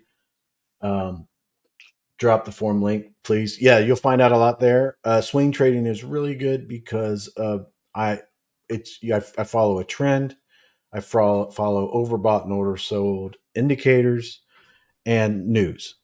So if you look at Forex Factory or some other ones, you'll see the news in there. And if you see some big red news that's coming up in the U.S., Thursday or Friday or something like that, you'll want to have your swing trade in and out before that time comes. So that's another indicator that you want. And then like with Forex Factory, there are indicators in there that are for free. You can look at them, but with my charts and stuff, I have the news indicator on my chart automatically, so I can look ahead the next 48 hours. So, okay. Here you go. Vinci says, don't buy any course. Everything is available for free on the internet. Exactly. That is my point. That's what I'm trying to get into your guys' head. For the Forex Factory is excellent because it's everyday regular people. You go back to that forum and you look at that Trading Made Simple forum. Just that's the one I saw. I'm not recommending them, but you go there, go to maybe the second or third pages, and you'll probably have people asking questions or saying things that maybe you have right now. And then shoot, you got a decade's worth of experience, people talking to them. It's like having a Discord of like BrewFight, having the Discord about all the Brian stuff. You can go back and look at it over the last decade. Forex Factories like that. So, and I mean, buying courses, buying signals and stuff like that.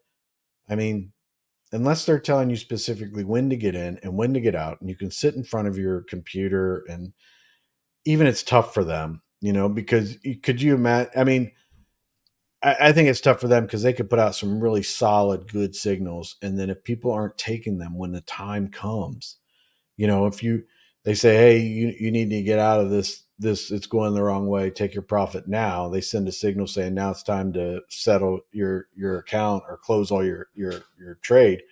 And you don't for like 5 or 10 minutes or even an hour. And then when you do it, you've just lost lost all your profit. It's just a tough thing with signals. I mean, there's a lot of people out there that have good intentions, but it's the same thing. It's like, man, but I wouldn't buy any courses. I mean, it is really, you know what? This is when I'd say buy a course. If you spent the last 2 years paper trading and you've gone to all the free stuff on the internet and you've looked at everything and you just need to step your game up and you find someone that's got some type of paid thing or something like that, it might be worth your while. But don't do it the first couple of years. Vincey's right, man. It's all free. It's on the internet. That Forex Factory, I think there's probably hundreds of thousands of indicators and robots in there that are free. People make them and they put them out there and say, what do you think about this indicator? They've been doing it for a decade. I have files that have tons. I've shown that to Kryptonian NR and a few people behind the scenes. I have indicator files that have 100,000, like 5 or 6 gigabyte files of all these indicators and bots, and they all worked and did something at some particular time. But that's the problem with the Forex market and with the global markets in general. They're always changing. So what bot you used last September may not be working this September. So, yep. You gotta stay fresh, right? Yeah. So let me get through these. I'm spending way too much time on this. I want to show that video from Coin Bureau on the side. Okay, found Trading Made Simple. Simple. Yeah. Which pairs for beginners? Yeah, like I said, I would just pick from the majors, and the majors are going to be. Well, actually, I think they're sitting on Forex Factory. Is it? Let me see. The majors usually sit right at the top. Yeah. Well, I don't do Swiss. I don't trade Swiss at all. So I would say Euro USD, Cable, which is the Great British Pound and US dollar. The nickname's Cable. USD, JPY, USD Canada, Australian dollar, US dollar, and New Zealand dollar, US dollar. So, a combination of those. There's correlations between those because of the US dollar and stuff like that. But at the same time, I would only stick with maybe pick 2 of those. The Cable usually has a high spread, so I wouldn't probably trade much on Cable right now. You'll understand that as you go along. But Euro USD is always a good one to learn off. It goes up and down, has decent movement, and you can kind of see where it's going. Other than when news comes up, which I don't see a whole lot of news coming up in next week. So Australia, as their cash rate and RBA rate statement. That'll be tomorrow. Canada has some things going on. And then U.S. dollar has unemployment claims on 2:30 on, I think that's Thursday. Yeah, and then Friday there's Canadian issues, but you might be able to have a decent week paper trading on forex. But like I said, if you put money in there, just expect that you're going to lose it because you're gonna look at the chart and you're gonna say, oh, I know what's going on here. This is easy to see. And then when you go into a trade, it's going to go the exact opposite of what you did. And you're going to be like, how did that happen? I don't even understand it. So,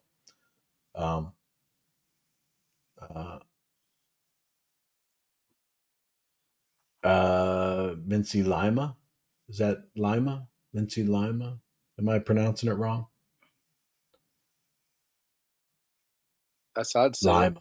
See, that's how I would say it because there is a city not near where I live, but close by. It's called Lima. Right. But every time I pronounce it Lima, people are like, "Isn't it Lima?" I'm like, Right. Okay, but we call it Lima, but I'm going to call it Lima. How long is the Coin World Bureau's videos, Chris? Oh, let me see. Let me see if I can bring it up here. Oh, it is. Where's it at? Oh, here it is. It is 23 minutes long. I don't know. You guys want to get onto it? They might have some questions. I can answer them later. I'm about to. Yeah, I'm gonna get off. My eyes, man, they're starting to hurt real bad, so I'm gonna get off. Yeah. Okay, buddy. I can't read. I can hardly read anything with my glasses on. These on, so I'll watch it. But I'm just gonna get off. Okay. All right. That sounds good, buddy. All right. Talk I to you hope guys. your eyes are better. All right. Thanks, guys. Have a good night. All right. Night. All right, Bye. Terry. Hey, man. Any good brokers? That's another thing. If you go to forex.com or forexfactory.com, there's a tab at the top that says brokers. They'll give you a breakdown of all the different brokers, what they trade, their spreads and all that.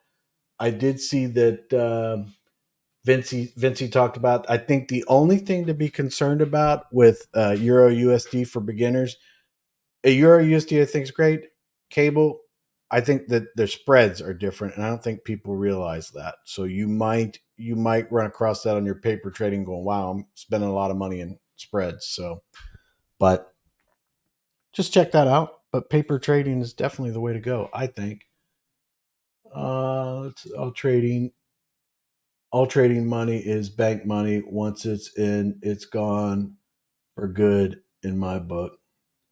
Video isn't long, but it's good info we need to hear. Yeah. Okay. All right. So that's what I'm gonna do is I'm gonna take us down off the screen, and I'm just gonna put this sucker up, and let me get this situated. It is bright and it's hurting my eyes watching it, but I am going to bring it up the whole screen and share the audio.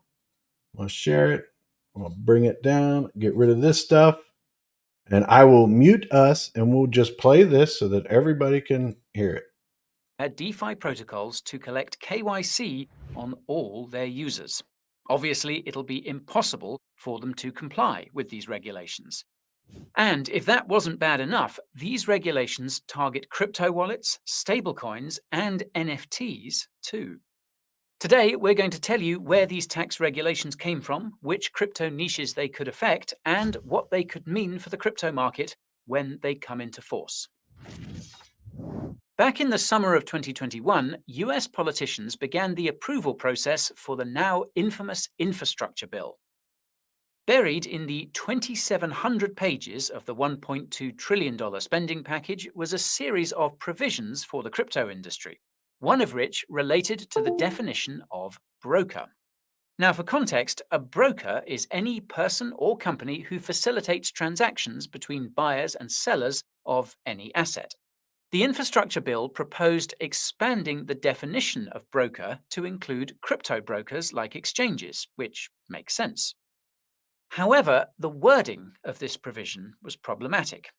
According to the provision, a crypto broker was, quote, any person who, for consideration, is responsible for regularly providing any service effectuating transfers of digital assets on behalf of another person. Note that a person can also mean a company, as companies are persons in the US. The more you know. Anyways, the reason why this provision was so problematic was because many elements of the crypto industry technically process transactions on behalf of others, even though they're not intermediaries per se. These include cryptocurrency miners, validators, and even decentralized applications and protocols. Naturally, the crypto industry and pro-crypto politicians tried to clarify the wording so that none of these crypto niches would be forced to comply with the IRS's tax reporting rules. For reference, these rules require brokers to collect KYC on their users and collect info on transactions worth more than $10,000. Now, this is easy for centralized entities like crypto exchanges to do, but technically impossible for decentralized entities like miners, validators, dApps, and DeFi protocols to do. As such, it was feared that the practical effect of the problematic provision would be that crypto would be banned in the United States. Rather than clarify the proposed definition of broker, the Treasury Department reportedly promised that it wouldn't go after cryptocurrency miners and validators as part of its finalized tax rules. However, it did not promise that it would not go after the other crypto niches like dApps and DeFi protocols. Logically, this led to concerns that the purpose of the broker provision was to destroy dApps and DeFi. Unfortunately, these concerns went unheard, and the broker proposal remained the same. The infrastructure bill was signed into law by President Biden in November 2021. As is often the case in crypto, the infrastructure bill was all but forgotten until last week, when the Treasury Department unveiled a proposal for its finalized crypto tax rules. The nearly 300-page document contains numerous provisions that could affect dApps, DeFi, NFTs, and even some crypto wallets. Now, it's important to underscore that these are the proposed crypto tax rules, not finalized rules. It's possible that these rules will be changed after the Treasury receives comments about the proposal. The comment period will run until the end of October this year. Now, whatever rules the Treasury approves at that time will go into force in 2026 to reflect crypto transactions that took place in 2025. This means that all these so-called crypto brokers will have to comply from 2025 onwards. Those who fail to comply could find themselves banned in the United States. Now, this begs the question of how exactly the Treasury's finalized crypto tax rule proposal defines the term broker. Well, the answer is that the definition is the same as in the infrastructure bill, but includes an additional clause. So, any person who processes crypto transactions on behalf of others is a broker, quote, provided the nature of the person's service arrangement with customers is such that the person ordinarily would know or be in a position to know the identity of the party that makes the sale and the nature of the transaction potentially giving rise to gross proceeds. This confirms that cryptocurrency miners, validators, and most crypto wallet providers are not brokers. That's because none would ordinarily know or be in the position to know who they are processing transactions for. As I mentioned a few moments ago, however, some crypto wallets could be brokers. As noted in the proposal, quote, some providers of unhosted wallets also provide their unhosted wallet users with online platform services, which may include links or other mechanisms for direct access to third-party services that allow users to buy and sell digital assets held in their unhosted wallets. Translation: any personal crypto wallet that offers access to a crypto to fiat ramp, offers any kind of swapping feature, or allows you to connect to dApps and DeFi protocols is a broker. This is terrifying because it means that most browser and mobile wallets could soon be required to collect KYC in the US. Yet another reason to keep most of your crypto on a cold wallet such as a hardware wallet. And do note that we have discounts on the best ones on our deals page. The link will be in the description.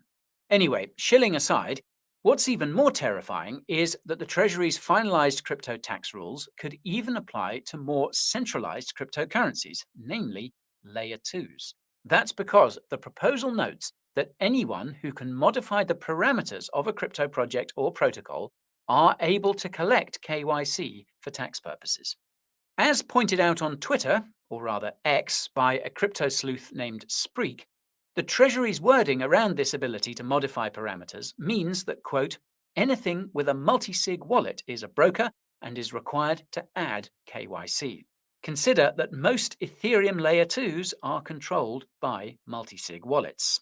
And indeed, one of the largest cryptocurrencies of all is also reportedly controlled by an admin key held by one entity. You'll have to DYOR about that one. Anywho, if Spreak is right about anything with a multi-sig wallet being a broker, then it's possible, if not likely, that Lightning Network wallet providers will be required to collect KYC. This depends on whether Lightning Network wallet providers are running their own channels, which are made with multisigs. It also means any dApps or DeFi protocols whose governance tokens are held by a handful of whales will also be required to collect KYC from their users. Now, this could be the most terrifying possibility of all, since, according to a report by Chainalysis, 1% of governance holders have 90% of the voting power in DAOs. Now, another crypto niche that could be profoundly impacted by the Treasury's proposed crypto tax rules is stablecoins. Of course, the Treasury considers a stablecoin to be a digital asset, meaning that it's subject to the same reporting rules as regular cryptos. And of course, stablecoin issuers are considered brokers. The question then is whether stablecoin issuers will be required to collect KYC from stablecoin holders, or just those who mint and redeem their stablecoins for fiat. If you watched our recent video about the Fed's warning to banks, you'll know the new defense bill includes a provision to KYC stablecoin holders. Can you guess who's behind that provision? Now, the good news is that the defense bill still hasn't been passed, and there are two versions of the bill in play, one of which apparently doesn't have the KYC provision. The bad news is that this is a similar situation to what happened with the infrastructure bill, and the outcome could likewise be similar. Anyway, speculation aside, the Treasury specifies in its proposed crypto tax rules that stablecoins do not fall under the definition of cash. Funnily enough, this conflicts with recent comments made by Fed Chairman Jerome Powell about the central bank seeing stablecoins as a form of money. This is significant because if stablecoins are digital assets in the eyes of US authorities, then it means that it's entities like the SEC that should regulate them. Conversely, if stablecoins are a form of money in the eyes of US authorities, then it means that it's entities like the Fed that should regulate them. It appears that the Treasury is aligned with the SEC when it comes to stablecoins, but also appears open to siding with the Fed. That's because at the end of its proposed crypto tax rules, the Treasury asks whether it's appropriate for stablecoins to be classified as digital assets, and if there are special subsets. This opens the door to stablecoins being classified as cash or even something else, which could theoretically protect them from these problematic crypto tax rules. This makes sense when you consider that the Treasury manages the US government's finances and is always looking for bond buyers. FYI, most stablecoins in circulation are backed by US government debt. This means that when you buy a stablecoin, you are effectively subsidizing the US government spending. This is something that the US government obviously likes, particularly the Treasury. The Fed? Not so much. It doesn't like currency competition. Even so, this doesn't mean that the Treasury is a fan of stablecoins per se. As pointed out by crypto analyst Alexander Grieve on X, the Treasury includes stablecoin transactions under the definition of sale. This means that stablecoin transactions are even subject to IRS reporting. Now, this doesn't make much sense because stablecoins are stable, well, for the most part. This means that you're very unlikely to have a capital gain or loss when moving stablecoins around. From Alexander's perspective, this is the Treasury's way of signaling its preference for a US dollar CBDC rather than company-issued stablecoins. But that's not the only thing the Treasury is pushing. In its proposed crypto tax rules, it explicitly states that it and the IRS hope that the crypto broker definition will, quote, ultimately require operators of some platforms, generally referred to as decentralized exchanges, to collect customer information and report sales information about their customers if those operators otherwise qualify as brokers. In other words, the Treasury is explicitly targeting DeFi, and it highlights the aforementioned fact that hiding behind a DAO won't protect DeFi protocols from scrutiny. Quote, even in structures where governance tokens may be widely distributed, individuals or groups of token holders can have the ability to maintain practical control.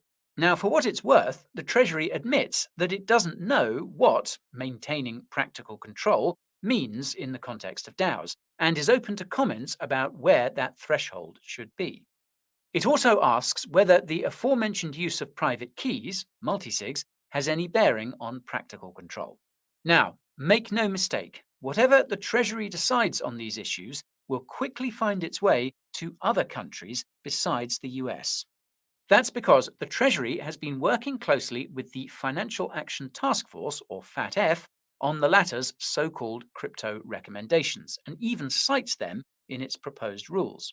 If you watched our recent video about the FATF's travel rule, you'll know that many of the crypto rules the Treasury has proposed in the past magically found their way into the FATF's crypto recommendations, even in cases where the proposed rules didn't become law in the US.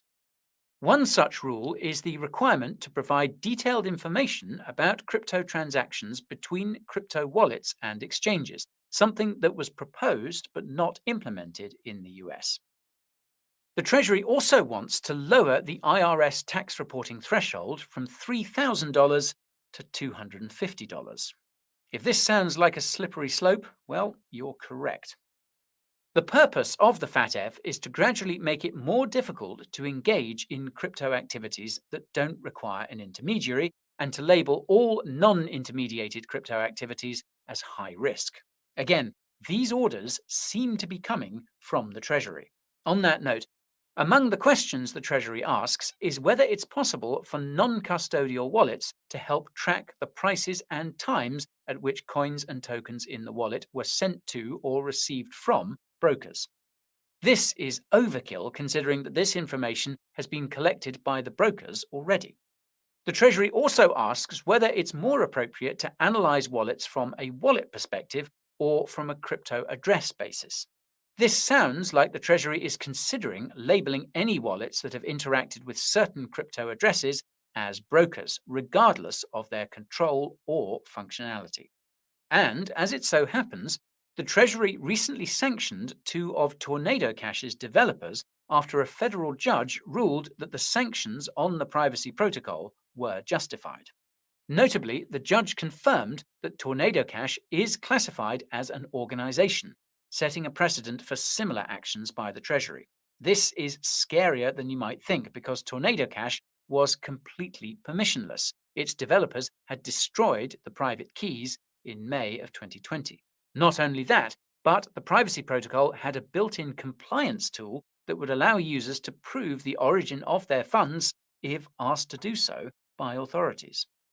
Anyhow, the other crypto niche the Treasury targets in its proposed crypto tax rules is non-fungible tokens, or NFTs. As you might have guessed, the Treasury considers NFT marketplaces to be brokers too, so you can expect to see KYC on the likes of OpenSea if these rules pass as they're currently proposed.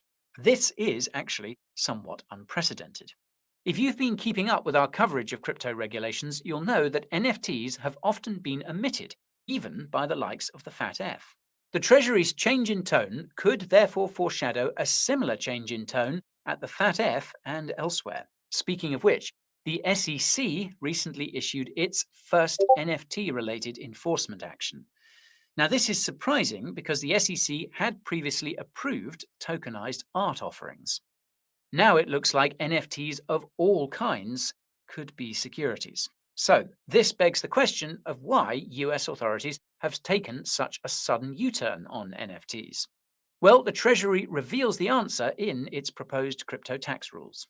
Quote, given that NFTs are popular investments, the buying and selling of NFTs raised tax administration concerns similar to the concerns associated with other types of digital assets that the physical analogues of NFTs do not.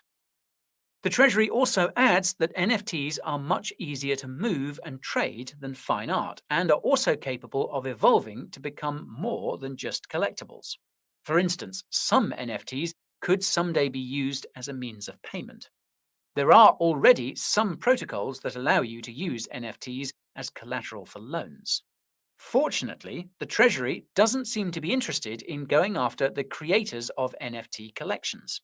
Quote, an artist in the business of creating and selling NFTs that represent interests in the artist's work is not effecting the sale of digital assets on behalf of purchasers, provided that artist is not otherwise a dealer in digital assets. Unfortunately, it seems that the Treasury could still go after the creators of NFT collections if they maintain control of the collection using governance tokens or a multisig. Now, this isn't explicitly stated in the proposed tax rules, but it would be consistent with the rules the Treasury has for other digital assets. Oddly enough, the Treasury didn't ask any questions about NFTs. Now, this could be evidence that NFTs will continue to evade regulatory scrutiny relative to other crypto niches. It could also mean that the Treasury doesn't care that much about NFTs right now. Not all that surprising given the state of the market. So then, what does all this mean for the crypto market? Well, the answer depends on which crypto niche we're talking about. DeFi and anything remotely related to DeFi could be banned in the US, at least if platforms are unable to collect KYC information for tax purposes. And as we've seen with the FATF's travel rule, complying with the Treasury's tax requirements isn't going to be cheap. Even if every single DeFi protocol decides it wants to comply, very few will be able to afford this compliance. The result would be consolidation, which we could see regardless of compliance levels. The silver lining is that truly decentralized DeFi protocols should be relatively unaffected. Come to think of it, the Treasury inadvertently provided a definition for crypto decentralization in its broker definition. If a crypto project or protocol can be compelled to require KYC from its users, then it's centralized. Now, if you think about it, this decentralization threshold isn't that high, and most crypto projects and DeFi protocols could meet the Treasury's implicit definition of decentralization if they wanted to. This would protect them from regulatory scrutiny, at least from US tax authorities like the IRS. The thing is that most crypto projects and DeFi protocols don't currently meet these criteria. Most could, in fact, be compelled to require KYC from their users, including most cryptocurrency wallets. It's certainly going to be interesting to see how crypto wallets will react to these rules if they're passed as proposed. Recall that providing access to any services, including crypto to fiat on and off ramps, cross-chain swaps, and even connectivity to dApps and DeFi protocols could result in a wallet being designated as a broker. Now, this is a huge problem because these services are some of the biggest revenue sources for wallets. This could result in consolidation among crypto wallets and restrict innovation in the crypto wallet niche. This is another huge problem because crypto wallets are how people interact with the crypto ecosystem. This already poor user experience will be made worse or be unable to improve because of these rules. Never mind the possibility that crypto wallets which choose to be brokers so that they can earn more revenues could eventually achieve a monopoly over all crypto wallets. All of these wallets would require KYC to use, and crypto privacy would be dead, along with financial freedom.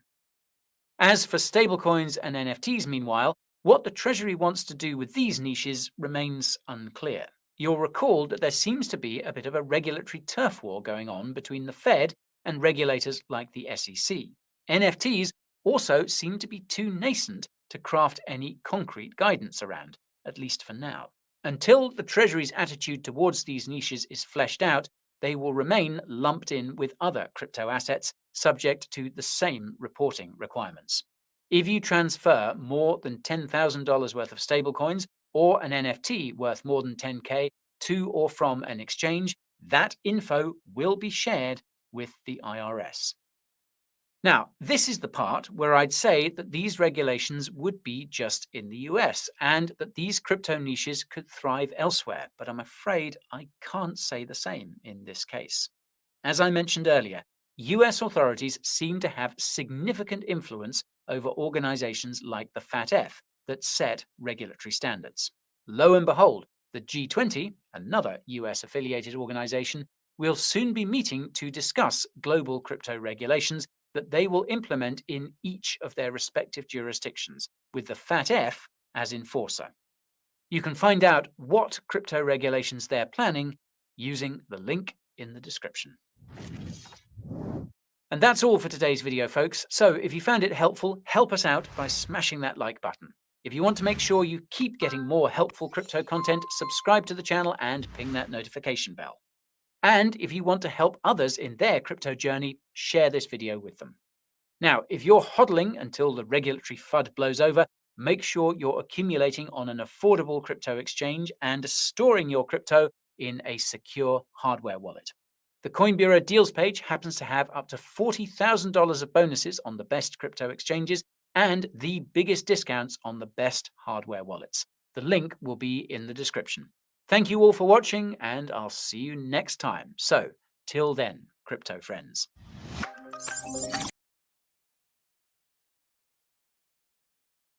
All right. Man, that is jam-packed with information. The people at Coin Bureau, they always do such a good job. I don't know how much you guys want to talk about that. I do know that one thing that I did see in the comments from Wise Choice Money was talking about a good broker. I do know that if you download MetaTrader 4, you can do a paper trading account with them. You don't even have to have a broker, I don't think. So, like I said before the video, paper trade when it comes to Forex, and even when you think you've got it figured out, keep paper trading. So, Fowler, are you there? What do you think about that video? I don't know if he's even back yet. OBZ says he's late, but at least I made it. And Gus says he's got to take off. NR Legend said that he might join us if he could break free, talk about a little bit of Forex, but I'm not 100% sure if we're going to go much longer. I don't know if anybody has any questions about Forex. I think I pretty much explained my part of it. If you get a Forex trading account, you get a paper trading account. One of the things that I do, and I tell people, maybe if you trade on, watch the chart on like a 4-hour chart, 2-hour, 4-hour chart, or something like that. And you see something that you think that you're gonna, you got a trade coming up. Drop down to the lower time frames, like a 5-minute or 15-minute, to find when the best time would be to do that. I guess I could show you. Let me see if I can. I'll show you this. I have an account. Now, this doesn't have any money in it or anything like that. And this is pretty much similar to a trading setup that I use. So this is what a MetaTrader account looks like. All right. So in here is I have a 15-minute chart for Euro USD, and I have a 4-hour chart. Now you can change those around and everything like that. And I have a couple of different indicators that give me kind of trend and where they're going and all that stuff. So, and then I have a couple indicators that tell me when to do it. It'll be either you're going to sell or you're going to buy, and it's pretty much set up here. This is for one lot. You can do like 0.10, 0.01. But here's the kind of the setups that I usually look at. But this is only like 25% of what I would be trading. So, and then here's news that's set up in these areas as to what's coming up into the future.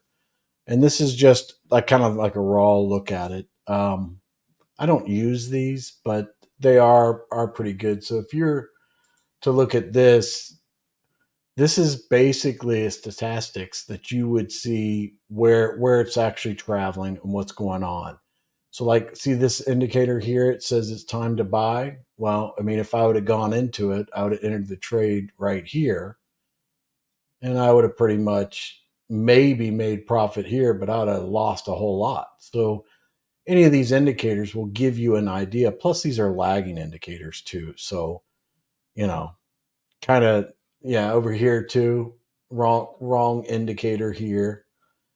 But the trend, this is usually like right down in here, you'll see like a trend where it's all this red means it's selling and all that, and then this is buying.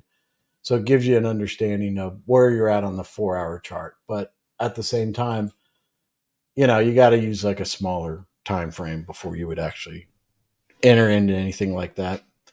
MetaTrader 5 is a different version.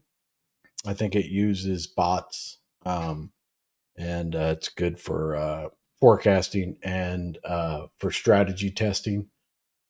I don't use MetaTrader 5, never have, but there are some people that love it and can create a lot of things with it. They do a good job. It's taken me long enough to figure out MetaTrader 4 to jump to MetaTrader 5 is like it's a jump up for me. Although there are some bots that I've created that I've run on MetaTrader 5, not a live account or anything like that, but to see how they run, and it seems to be a better platform. But that's about it. I mean, I know that there's a lot of different people. So I don't know if NR is going to be able to join or not. He wasn't able to get away. And I think Kryptonian talked about joining, but I guess he got caught up in some stuff. Does Webull paper trade count? I've been up 20. I don't know much about Webull. I don't know. I've never really used them at all. So you set that up by yourself? Yeah, that's all me.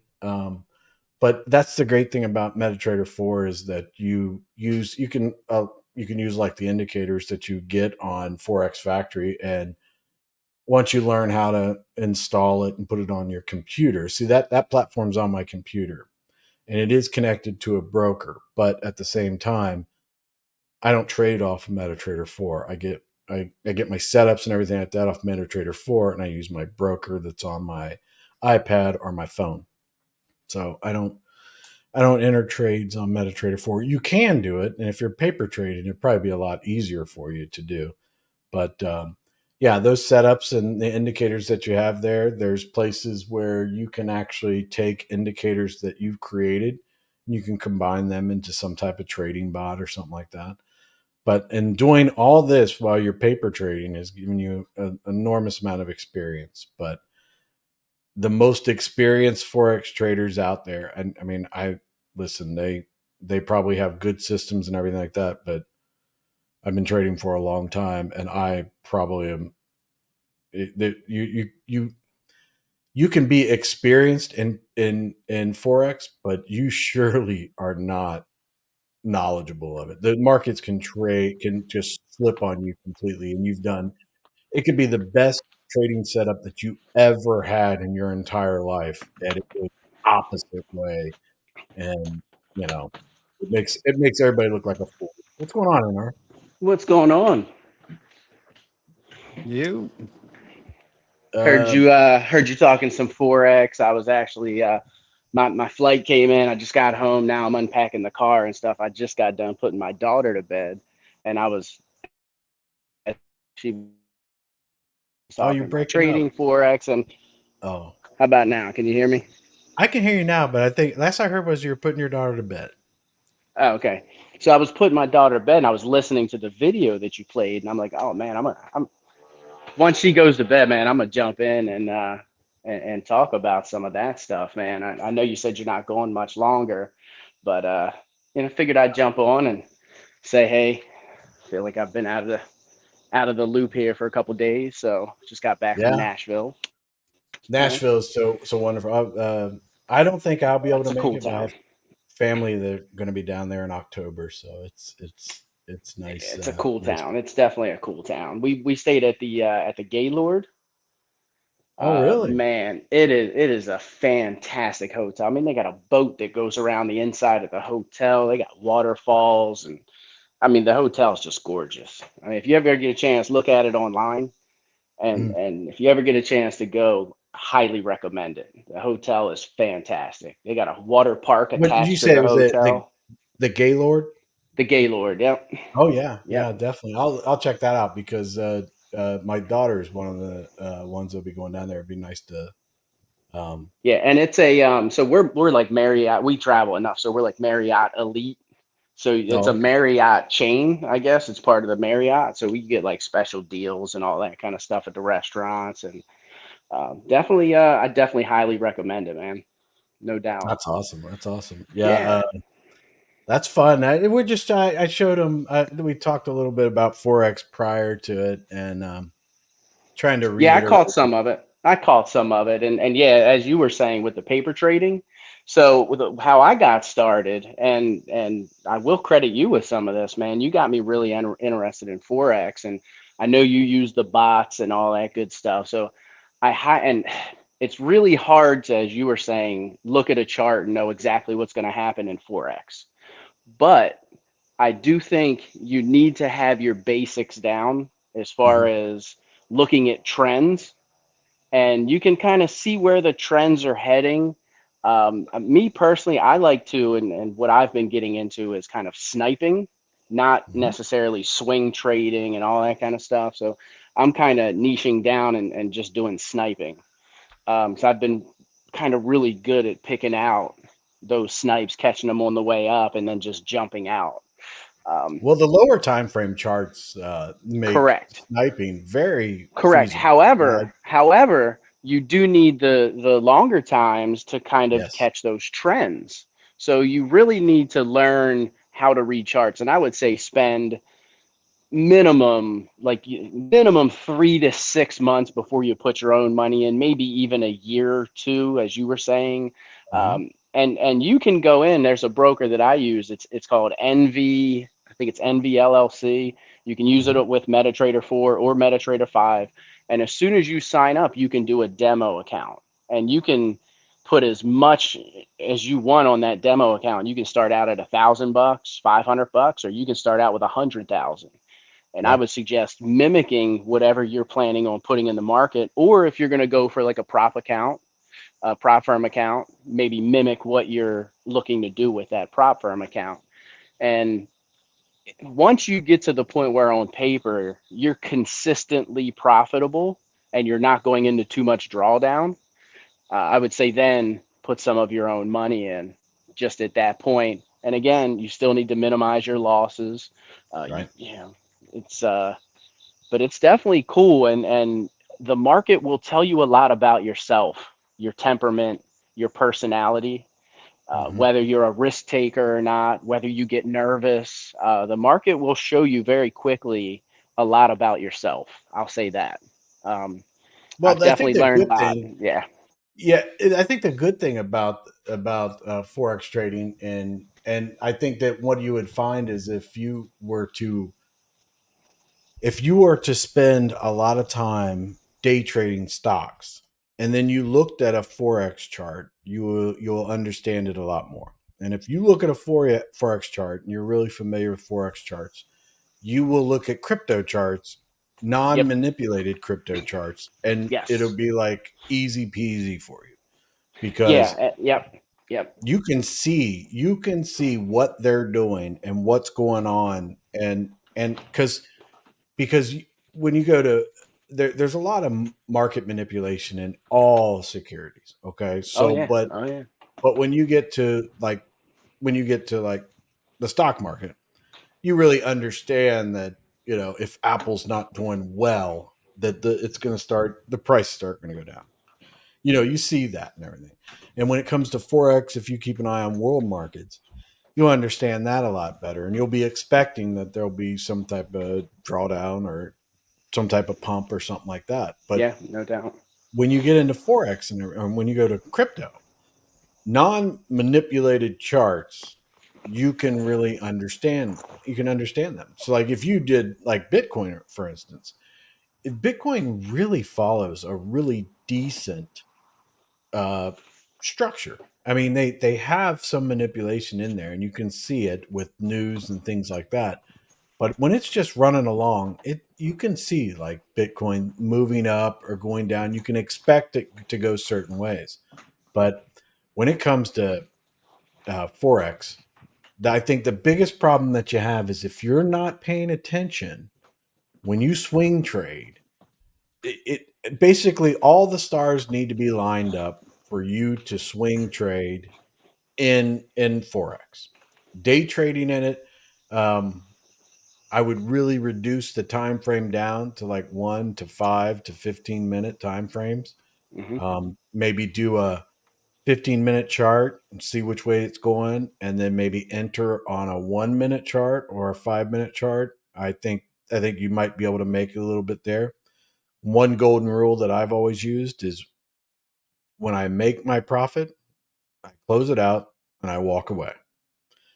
That you'll want to be like, oh, I just made this on this one. No big deal. I'll put it into this trade setup, and you'll be like not thinking it through, not following your system, Yeah. and you'll end up being upside down, you know, and you have a lot of drawdown. And Yeah, and you're going to be I think that's great advice, Chris. And honestly, I feel like when you go into it for the day, when you sit down at your computer and you're getting ready to trade, I think you should set a goal.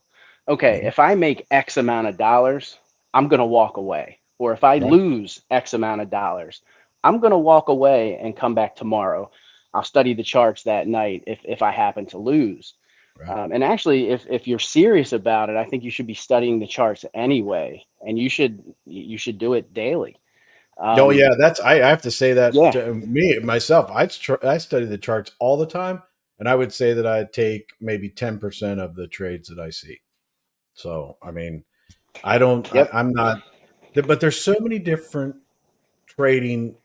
You know, there's so many different ways that you can trade. You can swing trade, you can day trade, you can snipe, you could trade the news. One of oh yeah, Just Talking just came up. He's a supply and demand trader. He's What's up, intraday. Leon? So he trades Forex like that. Makes sense. I mean, that makes sense as well. And I did hear you talking about the bots, and what I'll say about the bots and indicators, and you get some people you can follow and you'll get signals and stuff like that.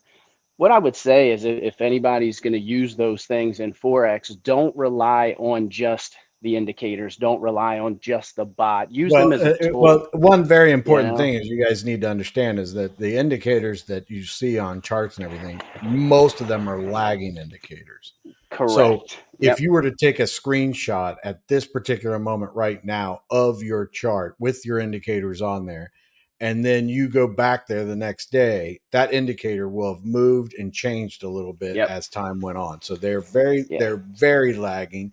And to me, just me personally, you have to do your own research. But when I see somebody tell me that this indicator, this newfangled, going to save the world and everything like that, indicator comes out and it's non-lagging, I really want that's like a warning sign to me. It's like when people say the contract's renounced and it's not really it's like really it's like saying I don't have the keys, right? Yeah, I don't have the keys to the fire pit, right, and I'm like, it's not lagging. How I mean, they all seem like they lag. Okay, you got to go with the setup. You got to go with there's so many different ways to trade it. Exactly, man. I prefer to swing trade.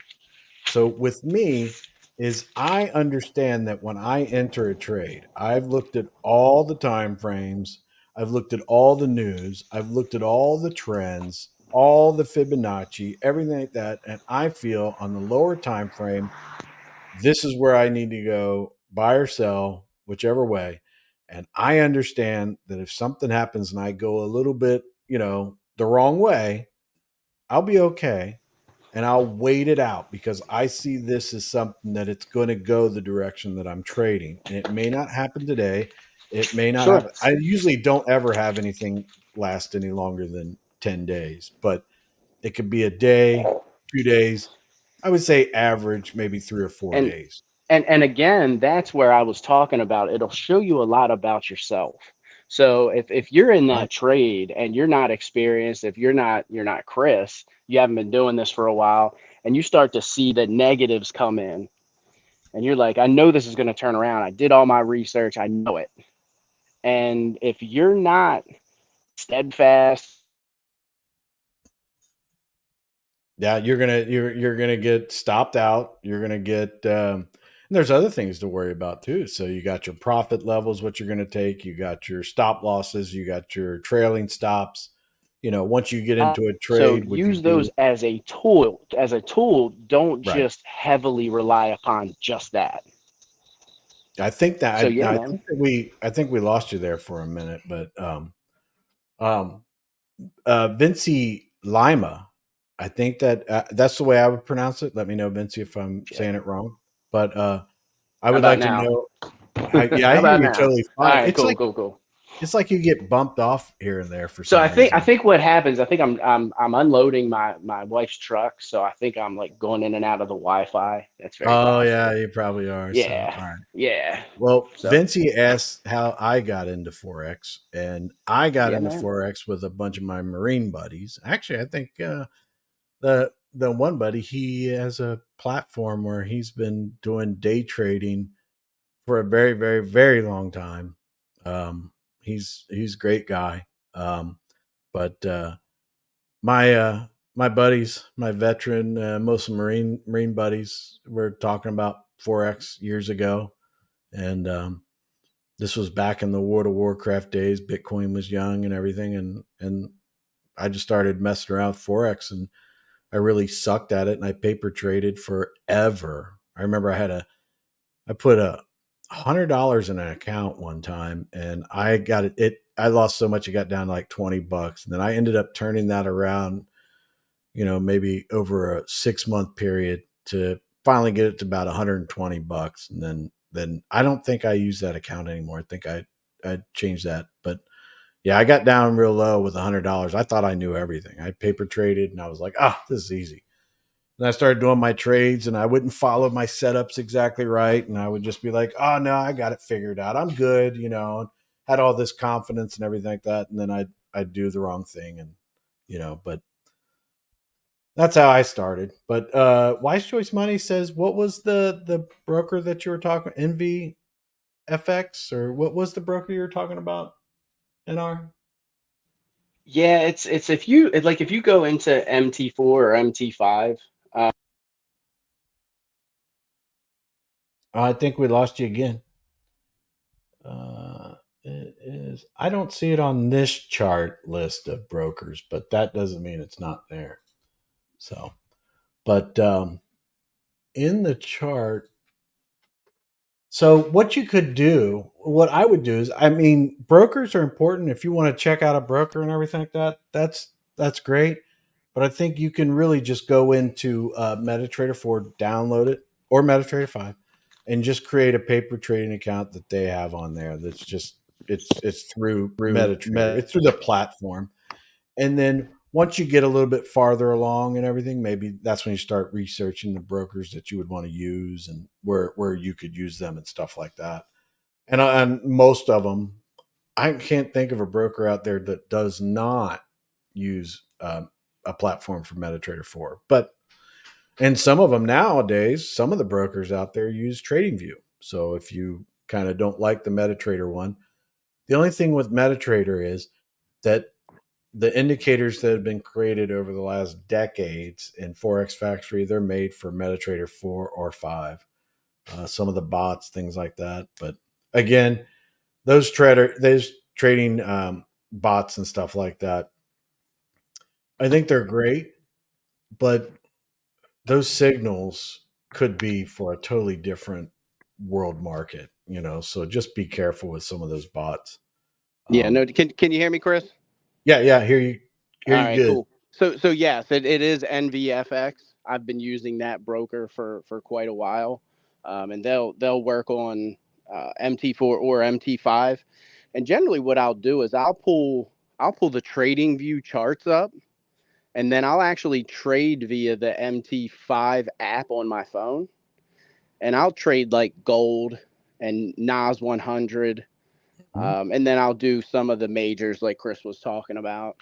But the MetaTrader 5 app is and 4, both apps are great. Even in 5, if you're in a trade and you want to add to that trade, you can actually do one-touch trading. So if you want to add to your position, just one click of a button. You can also close all of your trades with one click of a button. Their app is fantastic.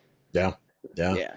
Those brokers are good. Now, Leon asked, which brokers do you guys prefer to use Forex? I use 3 different ones. I use IG, Oanda, and Forex.com. So, all good. yeah, I think I don't like to keep. I don't keep my profits and stuff. I keep my accounts at a certain level. I don't keep my profits on the broker. So hopefully people minimize that and everything. It's just like with crypto. Try to keep everything in a hardware wallet, and cold storage, and Yeah, and the goal is to start playing with house money as quickly as possible, if you can. And my next play and I was talking with Chris about this backstage, is my next play is going to be with a prop firm. And basically what that is you have to pass a test. Usually it's a 2-step test where you have to make X amount of profit over a certain period of time and go into minimal drawdown. And if you pass that test, they actually let you trade with their money. And there's accounts, they'll give you up to $500,000. And then the split is like you keep 70 or 80%, they get 20 or 30% of the profits, depending on which prop firm broker you're with. So it really helps you leverage your money. Now, if you go too far in drawdown, or if you blow the account, they're going to take it away from you. But it's definitely a way to, if you're a skilled trader, or if you're serious about trading, it is a good way to leverage your money quickly. Yeah. No doubt. There's a lot of different systems out there that are Yeah. really good for people. But like I said, what I would do, so you could do MetaTrader 4, create a demo account on your computer. You can transfer that and you keep the login and everything like that, and put the app on your phone. So you have it on your phone. And then there's something called, I don't want to be accurate on this so that you guys could, you'll see it. It is, what is the name of it? It is the, I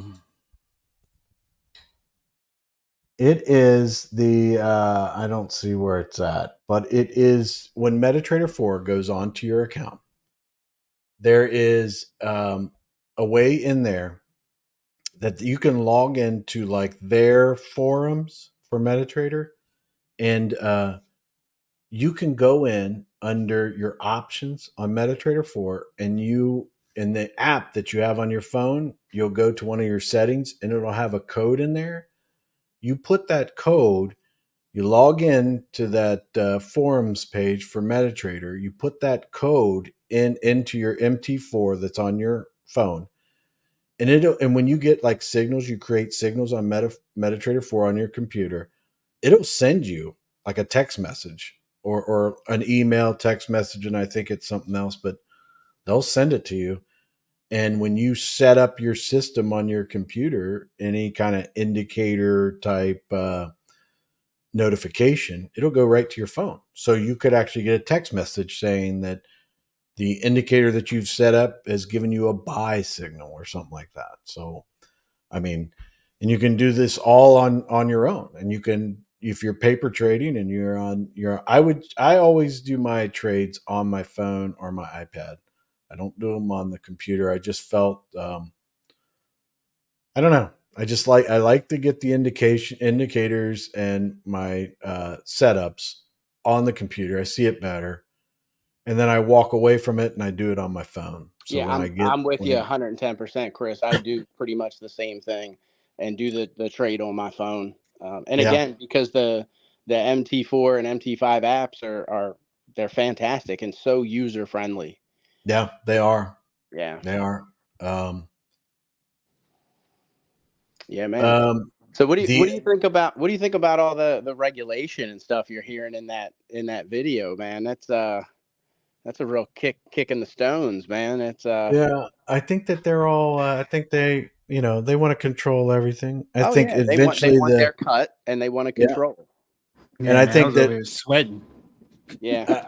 I think it's going to be different though, because I think what's going to happen is they're going to see, with all the stuff that we went through a couple years ago, Yeah. and how people see that they're losing more and more freedoms with all this stuff. I think there's going to be a lot more pushback on a lot of these things. Yeah, the one problem that I see though is you have a lot of older politicians, and we always talk about how they're completely disconnected from the younger generation. First of all, they're scared of crypto. They haven't taken the time to learn enough about it, and they really just don't care. You know what I mean? So they're just going to kind of go along with their cronies and just, oh, okay, if that's what you guys say. Then you're going to have the other politicians that are actually making money off of it. They might give some pushback, but then it's I think it's going to be a big mixed bag of what you're going to get as far as support and being against it, and maybe wanting to tweak it a little bit and not have so much control and so much tax. But it's just a shame that they're sticking their nose in where we don't want them to. I want to show this real quick. Let me go back up to it. So this is what I was talking about. You can marry like your account on your desktop to your MetaTrader app. And what you do is under the tools section, or under tools under options, you would go in here and you go to notifications. And this MetaQuote ID right here is what you would set up on your phone. And they even have, like, you can download the apps and everything like that. So what you would do is, to get your notifications, you just click that button there, and then you go to your phone and you type in, it'll be under the settings, what your MetaQuote ID is. And then once you've got that ID, you can test it, and you should get a test notification to you. And you can set it up like, so let's take that off. So here's an indicator here, right? So this indicator, let me make it a little bigger so people can see. So in this indicator here, these are the setups and the time frames that I want to see this off of. And this is something that I created myself through eabuilders.com.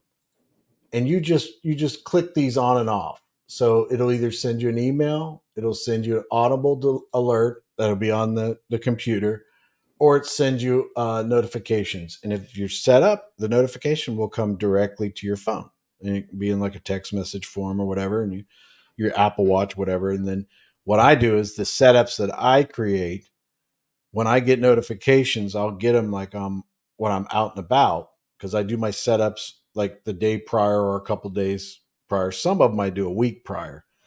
And then I end up, I get a notification on my phone. Then I go onto my app on my phone and I look at it and make sure it reads what I was thinking, and I wasn't, crazy when I did the setup.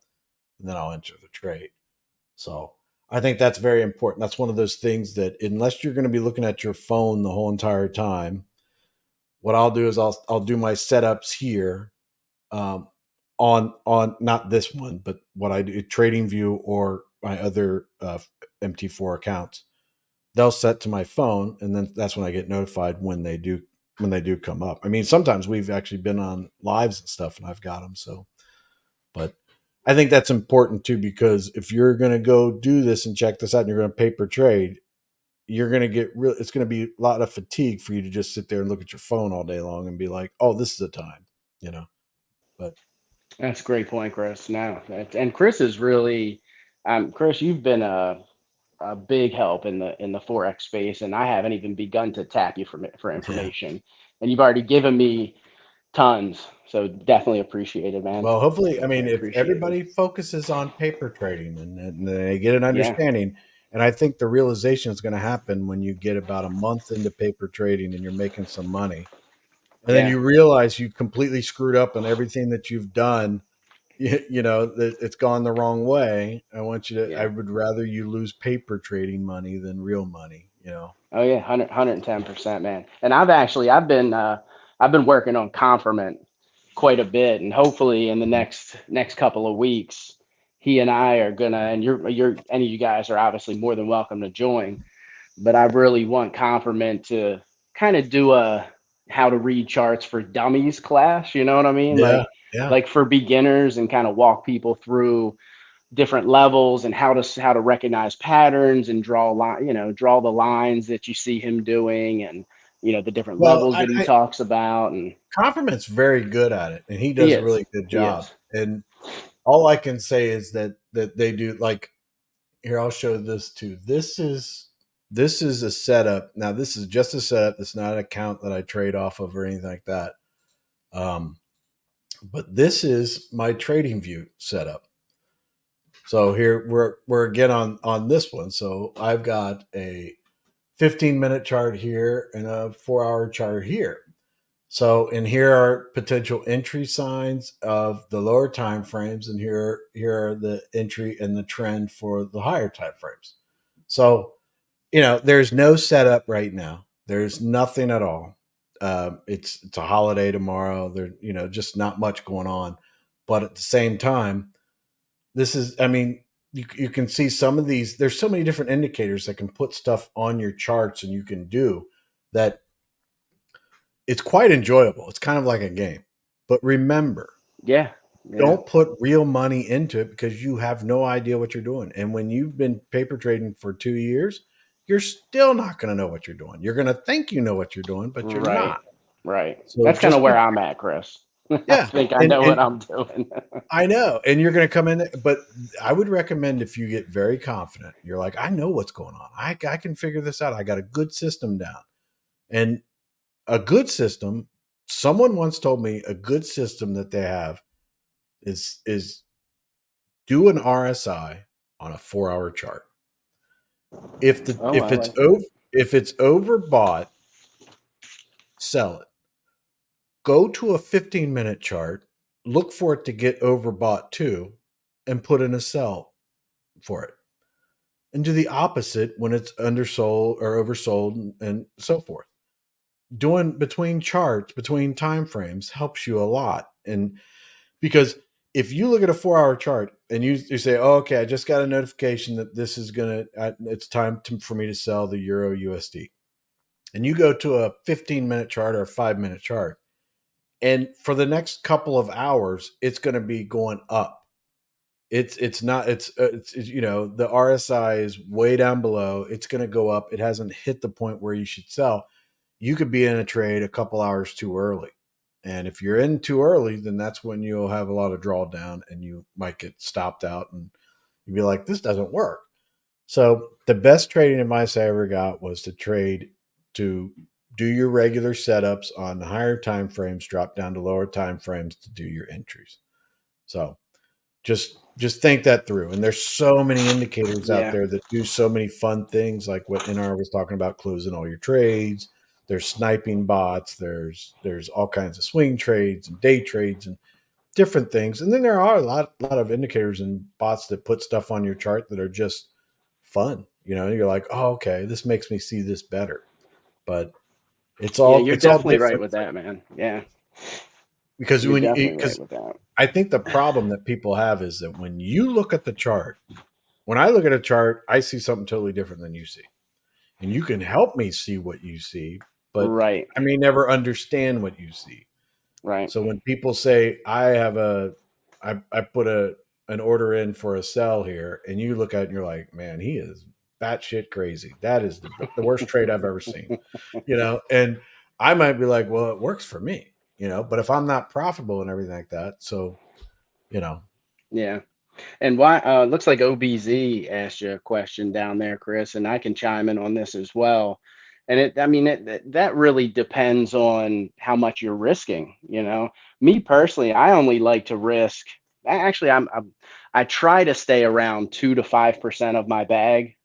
That's what I like to risk, but if I'm being honest, I get riskier. Let's put it that way. So it's really all dependent upon how much you're willing to risk. So that's risk versus reward. So an average trade, I can make $5 grand in a day, I can make 10 grand in a day, I can make $200 in a day. So it's really all relative. right. So it's Well, it's kind of hard to say. I have swing trades that they'll go several days, and honestly, if you look at it, so if I do 3 $10,000 accounts is how I do it, and Yeah. they trade on different brokers and do different things. So at any given time, I could get up and combine all those brokers, and I could be down a couple $1,000s. Yeah, that's And the other side of it too. Yeah. but at the same time, I'm not looking for. That's not my goal. Is if you were a day trader or you were sniping, that's a Right. bad system. You need to change right away, because Right. if you're sniping, you shouldn't be. You should see very little red. You should be seeing green Correct. right away, and you're just getting out a lot faster. You're getting in and getting out a lot faster. Day trading, the same thing. Like Leon was talking about supply and demand and everything. You just know that now's the time that it's way overbought. There's going to be a drawback, at least a little bit, Sure. But with me, I'll look at it and I'll be down a little bit. But my goal and my setup is still there. I'll be okay. And I do my trading is I take 3 different profits. I take 50% off the table. When I hit 50% profit, and then I do it 75%, and then the last 25% runs until I hit 100% of my my 3 different levels of profit. So basically I'm into the money after 50% of it. I've taken 50% of it off, and then I'm still running, and then I use trailing stops when it gets to the last 25%. So those are Yeah. things that you can think of, or you could just go into the trade and be like, I just want to hit this profit. And I would recommend, even when you're paper trading, if you have to use stops, you be careful, because it could just barely hit, you get stopped out, you lose Yeah. money and everything like that, or you set it too far. But definitely set, even unless you're going to be sitting there all day watching it, which that would be crazy, because that would Yeah. create enormous amount of anxiety, and I wouldn't recommend that. I would definitely set profits. If you don't want to do the 3-tiered system that I do something like, I want to get to $50 or whatever. Yeah, and then you can set your actually profit. set that in MT4, MT5. You can set that Right. when you place the trade. You can put your take profit right there Right. when you place the trade. You can also put a stop loss in there at the same time. So say, okay, I don't want to lose any more than this. Put that number in there, and then put your, okay, well, I'm good with making, like Chris said, 50 or $100. So I'm going to take my profit here, even if it runs. I'm good with taking just this amount. And who Right. couldn't, and now that's the other thing that I would say too, is when you're paper trading, take that time to figure out which strategy works best for you. Do you like holding on to that trade for 3, 4, 5 days, sometimes even 10 days like Chris does? Or do you like what I do as far as sniping? I don't have time to sit there and let a trade go on for 3 days, 6 days. That's too much for me. I like to get in, make some money, get out, and then go about my day. Well, you have to have the margin too. That's another thing that True. I don't we True. talked about. Very If you don't true. have the margin, then you're pretty much running the risk there. So that's another thing to think Very about. true. Very true. But But like I here, said, take that time to figure out what that strategy is that you like and that you're comfortable with. And do that all in paper trading. Figure all those things out while you're playing with play money. Mhm.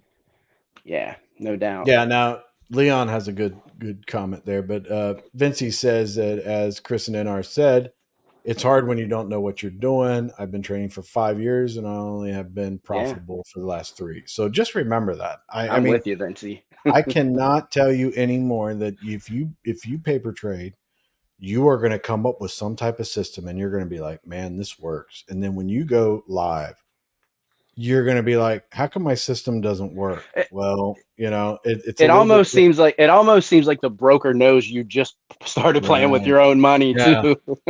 And you're going to have a setup. You're going to be like, this is the Yeah. best setup I've literally ever seen in all my paper trading time. And it'll go the totally opposite way. And you'll be margined out and you'll be like, what happened? And be like, you think you know, but you don't know. And I guess that's a lot of us think that way. But paper trade definitely. And one other thing I want to give you advice on is that come up with a couple of different systems. That's why I use 3 wallets, and Yeah. I've been like a 3 wallet person for a decade, and do it in crypto too. It's kind of crazy, but I just learned I do 3 wallets. I love your 3 system, Chris, and you've been telling us that for a while. And Chris is exactly right. Experiment when you're using that play money. Experiment a lot until you figure out that system that works for you. And Chris does have a good system, and it works for him. Yeah, and my the 3 wallets that I have, they are completely the opposite. When you look at forex trading and you change your mindset, and it helps me because of one very, very important thing. I have 3 different setups that I like to go with. And if I see one of them give me an indicator that there's a position available for me to go one way or the other. And I look at the other 2 and they're like, no, that other setup is completely wrong. Then it helps me be like, wait, okay, now I have 3 totally different systems that are out there. And 2 of them are telling me this isn't a good setup. So now I'll just pass on it. But if I look at all of them, they're like, oh yeah, this is reasonable. It seems like a good setup, and totally different systems using trends on one, and even supply and demand and support and resistant lines on one, completely different. We also using Fibonacci, and then you have another one that I use for just basically indicators and what the indicators are saying. So I got different ones that are telling me different things. And if they all closely line up, then it helps me. So, and I think it's an advantage that I have because I have three different, totally different setups that will help me make the right decision. And that might be something that you guys could even think about, and do. But remember, do it all on paper trading, all of it. Don't even put any money into it. Yeah, So, that's great. Again, great advice, Chris, as always. And what really got me and where I really started, learn the lingo, like what Chris is saying, support, resistance, learn what those things are, learn how you find them. Go to YouTube University, watch a bunch of videos and people trading, and you'll start to pick up what all this stuff means and the terminology, and it'll just start to click after a while. It becomes habit. Yeah, yeah. man. Yeah. Leon says he's over here. He says you're a risk taker. He said I'm over here risking 1%. Leon, I do like my biggest trades usually are about 0.5%. So, but I run them for a lot longer, and there's a lot more Yeah. upside to my profit. So I mean, if I was sniping, I'd probably risk a little bit more than Yeah, that. you almost have to make the gain substantial enough to Right. make it worth your time. But yeah, if I was doing what Chris was doing, I probably wouldn't be quite so risky. Plus you're not sitting there watching it for 3 or 4 days straight. Yep. Just locked into your phone. Whereas when I'm sniping, I'm pretty much just locked in. So Well, I mean, the yeah, best feeling in the world for me is when I have got my 50% profit and my 75%. I'm on my last makes sense. 25%, letting it run, Makes and I've sense. set my complete, utter I would, if this hits, it would be like winning the lottery. So I'm Yeah. already I'm already in the money. This is house money now. I've made my profit on the trade, and I got 25% left on the table, And it's running up. and I have a profit level that's like, dude, if it Yeah. gets here, and waking Yeah. up the next morning and it's like, it hit, it hit, and it's like Yeah. it's like winning the lottery to me because Yeah, it is a great feeling. No because doubt. it's like one of these wins that I put the profit so high that I was like, I don't even think it'll make it to this, you know, and all that kind of stuff. And then I'll watch it, and then maybe I'll be like, well, I got an extra, you know, 150 bucks, so I'll just close it Yeah. out here. But every once in a while, it'll be like a $500 profit, and I'm like, Lord have mercy. Chris like is going to winning the the lottery. cigar store, getting a nice Yeah. bottle of whiskey. You Yeah, I know, got to get some. I got to treating get. himself. Yep, get a couple cigars and hang out with Nothing it and wrong all with that that, stuff. man. Nothing wrong Um, with that. yeah, so I a lot of things out there, but the only thing I can say, and I mean, we can start wrapping it up and everything, but honestly, it's all about paper trading because anybody with any kind of experience can tell you, and you'll still not understand it. And if you don't understand it, Yeah. you shouldn't be doing it at all. You know, That's and great. That's great. And unfortunately, I'm sorry I jumped in so late, guys, because I really wanted to. I did want to talk a little bit about the name change and all that stuff, but we can certainly do that tomorrow, Chris, if you're ready to get off of here and well, I mean, all that good the name stuff. change and everything. I mean, Yeah. there were some people that were like, I gotta go and everything. So I figured some people were getting tired and they were gonna. Yeah, well, I haven't had much time to other than through text. I mean, we've talked a little bit via text and stuff, but I've been kind of out of pocket a little bit. So, I did want to know what you thought about the name change. I've seen some of the community respond well, some of the community not respond too positively. Some people just don't care. I think you kind of summed that up in one of your text messages in our group text. Yeah, And it's I just wanted to get your personal feelings and kind of go from there. yeah. I think it's great. I think it's great. Name wise and everything like that. I think. I just, I don't, I think I like the story behind it, all that kind of stuff. But Yeah. when it comes to names, I mean, to me, that's like, hey, you know, it's the name. Yeah, it's You not know, going to make or break the protocol, yeah, right? It's yeah. it's I a just don't want it name. to be Yeah, stupid. I don't want it to be correct. stupid. I Right. do like the story behind Nick's thought process on it. I think Yeah. that anything that has meaning always goes really far with me. I think Yeah. Yeah. the graphics of it and everything pretty cool. You know, It's it simple. looks It's cool. yeah. Simple. Yeah. Yeah, and it looks different than like I was talking earlier. I mean, I got all the profile pictures of all the projects on my Discord, and it's different Hmm. than all of them. It looks Yeah. good. I Yeah. like it.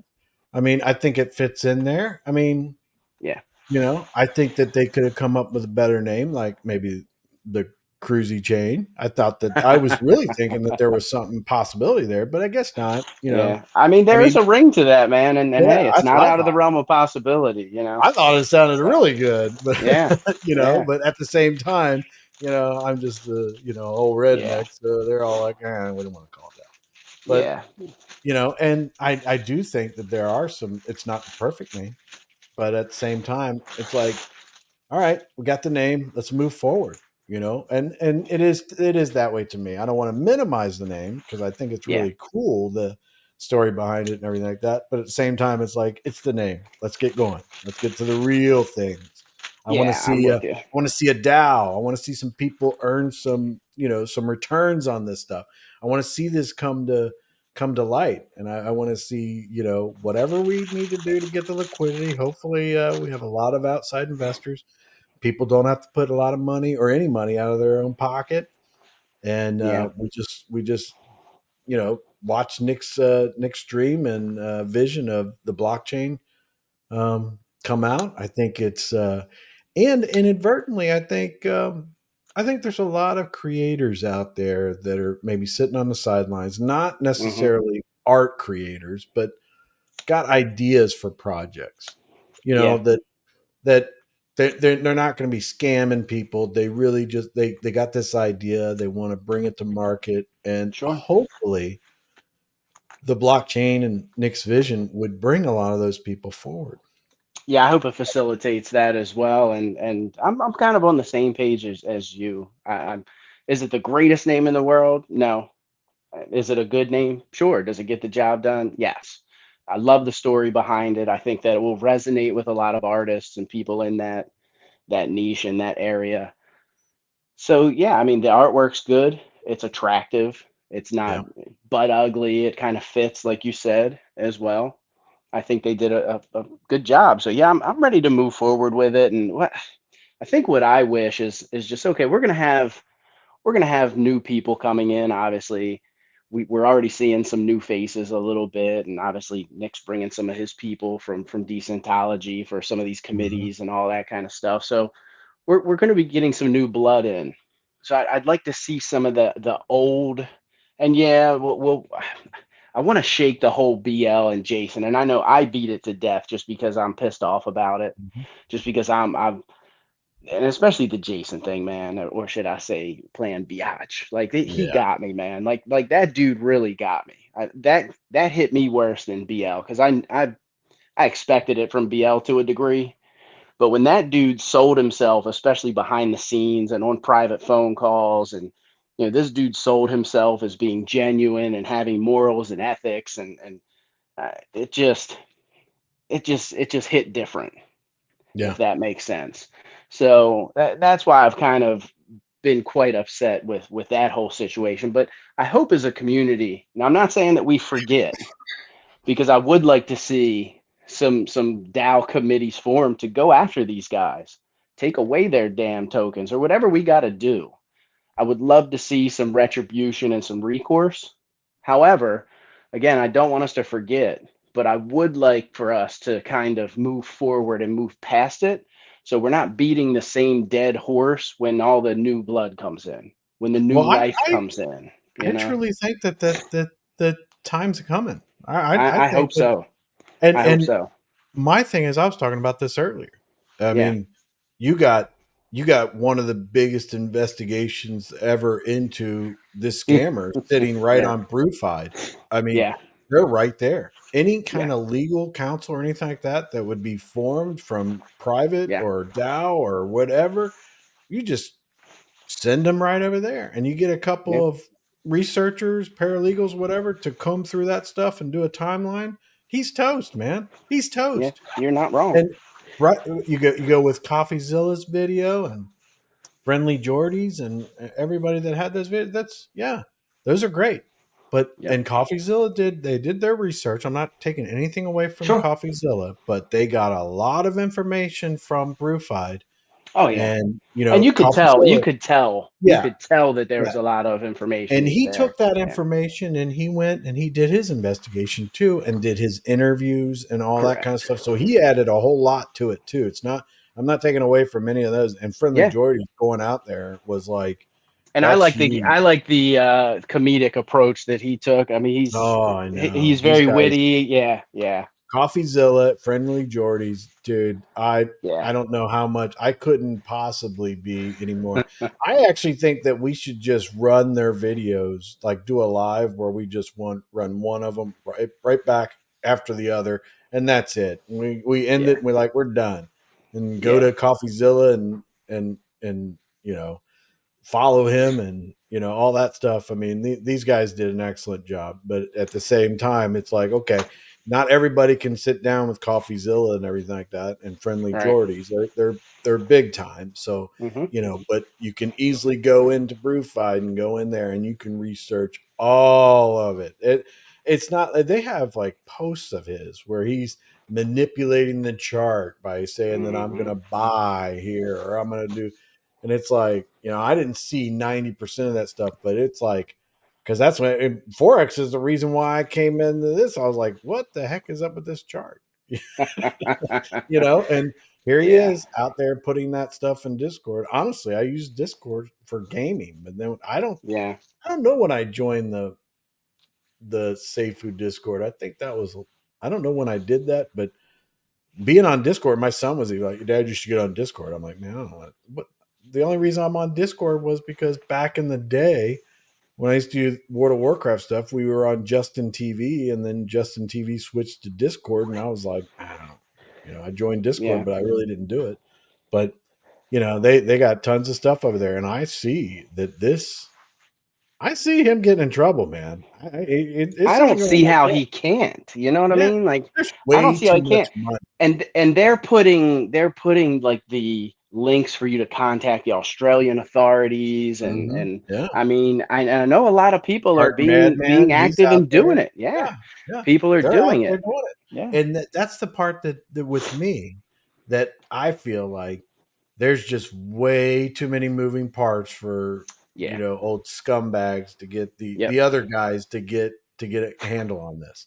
yeah. They're not going to get a handle on this. This is the time for honoring yourself will come to an end soon.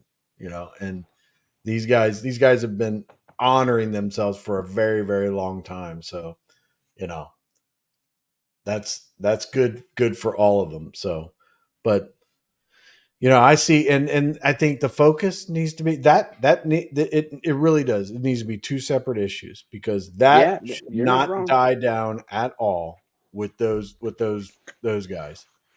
And the blockchain, Nick's vision, all that kind of stuff, what he wants to do, we need to be focused this way. We need to get the DAO.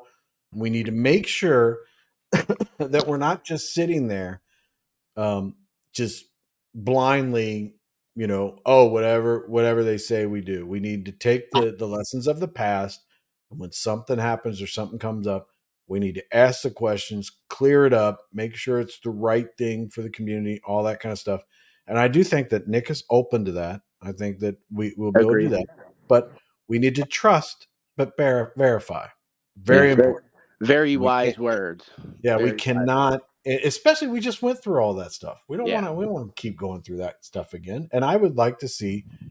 I don't know how it would work, but I would like to see nobody to take any money out of their pocket anymore. Nobody. I mean, I don't know how that's going to work. Yeah, that I don't would know be how it's going to work with the boosters and all that kind well, of here's stuff. the other thing, Chris, is I think some people are okay with putting out a little bit more money to access their large bag. You know what I mean? Like I've Yeah, seen but some my- people in the my community thing that is- want to. I agree with you, and that's going to have to be your own personal choice. And Right. everything. But I would like to see, and I know we might all have to do something, to help get it going. But I would like to see no more money come out of anybody's pocket, and we all start seeing a return. That's what I'd like to see, and I don't know if that's feasible. But in a perfect world, the blockchain launches, we have enough liquidity, we move forward, people start getting a return on their investment, and it goes from tragedy and utter despair to you're getting some return. It was, we went through a lot to get here. It's more satisfying for everybody when they start maybe making a little bit or something like that. I'd like to see that. How long it lasts and if it can even happen without anybody taking anything out of their pocket, I don't know. Yeah. But ideally, in the perfect world, I'd like to see no more money out of anybody's pocket and just a return. But Yeah, I think everybody's with you. It would be, like you said, the community's been through so much, the ups and downs, and it would be just so bittersweet when we do start making a little bit of money when that time comes, especially, like you said, in a perfect world, if we didn't have to put any more out. It would definitely be bittersweet, and I hope that does come to fruition if it's at all possible. And if not, hopefully it's at least minimal that people have to come out of pocket with. So, at least we have some light at the end of the tunnel at this point. Right. Whereas before it was very bleak. It was grim. It was not looking very good. Leon says that he takes. I agree with you all. When I'm in my take profit 1, I move my stop loss to break even Yeah, or man. above. Yeah. Yeah, man. Yeah. Now, Leon, do you use a trailing stop after you hit your first take profit? I mean, if you're moving your stop loss to your break even, Yeah. do you use a trailing stop to follow it? So if you start going into profit, then you at least retain most of that profit. Yeah, I was gonna say if you don't, you definitely want to start or at least look at that and maybe play around with it until you're comfortable using the trailing stop. But Chris is spot on with that. Yeah, I always use a trailing stop after Yep. my first take profit. So it basically I break even's fine, but I'd hate to come all the way back to break even and be like, So what is Use that this? on What is this profit. F3 Warrior that OBZ got?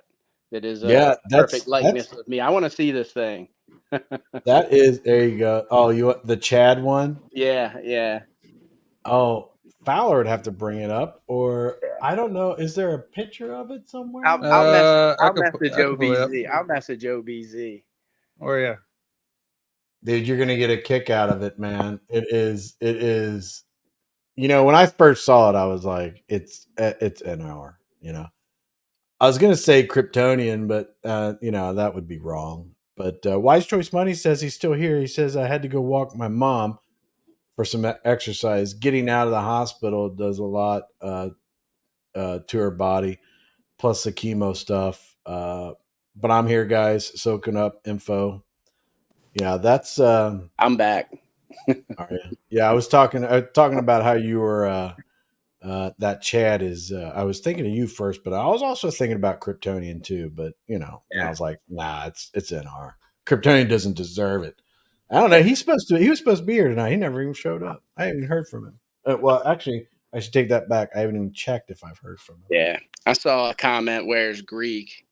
He's actually Greek's been on, I think he's had some friends over. He's been on vacation or something. I don't know. He's been out and about, so There it is. There's NR. actually, yes, it is very much a spitting image. Yeah, I like that. Yeah, well, you got to get some more tattoos, but Yeah, there you go. That is cool, though. That's definitely cool. The unstoppable force. My six-pack's not quite that defined yet, but, you know, working on it. I got to stop drinking six-packs, so. yeah, that'll help you out a lot. And Wise Choice Money, I want to go back to your comment, man. I hope your mom's doing good, buddy. I hope. Yeah, I did see that. He said he was going to go walk with her or something like that. So, yeah, man, thoughts and prayers go out to you guys. And I know. yeah, it's always rough.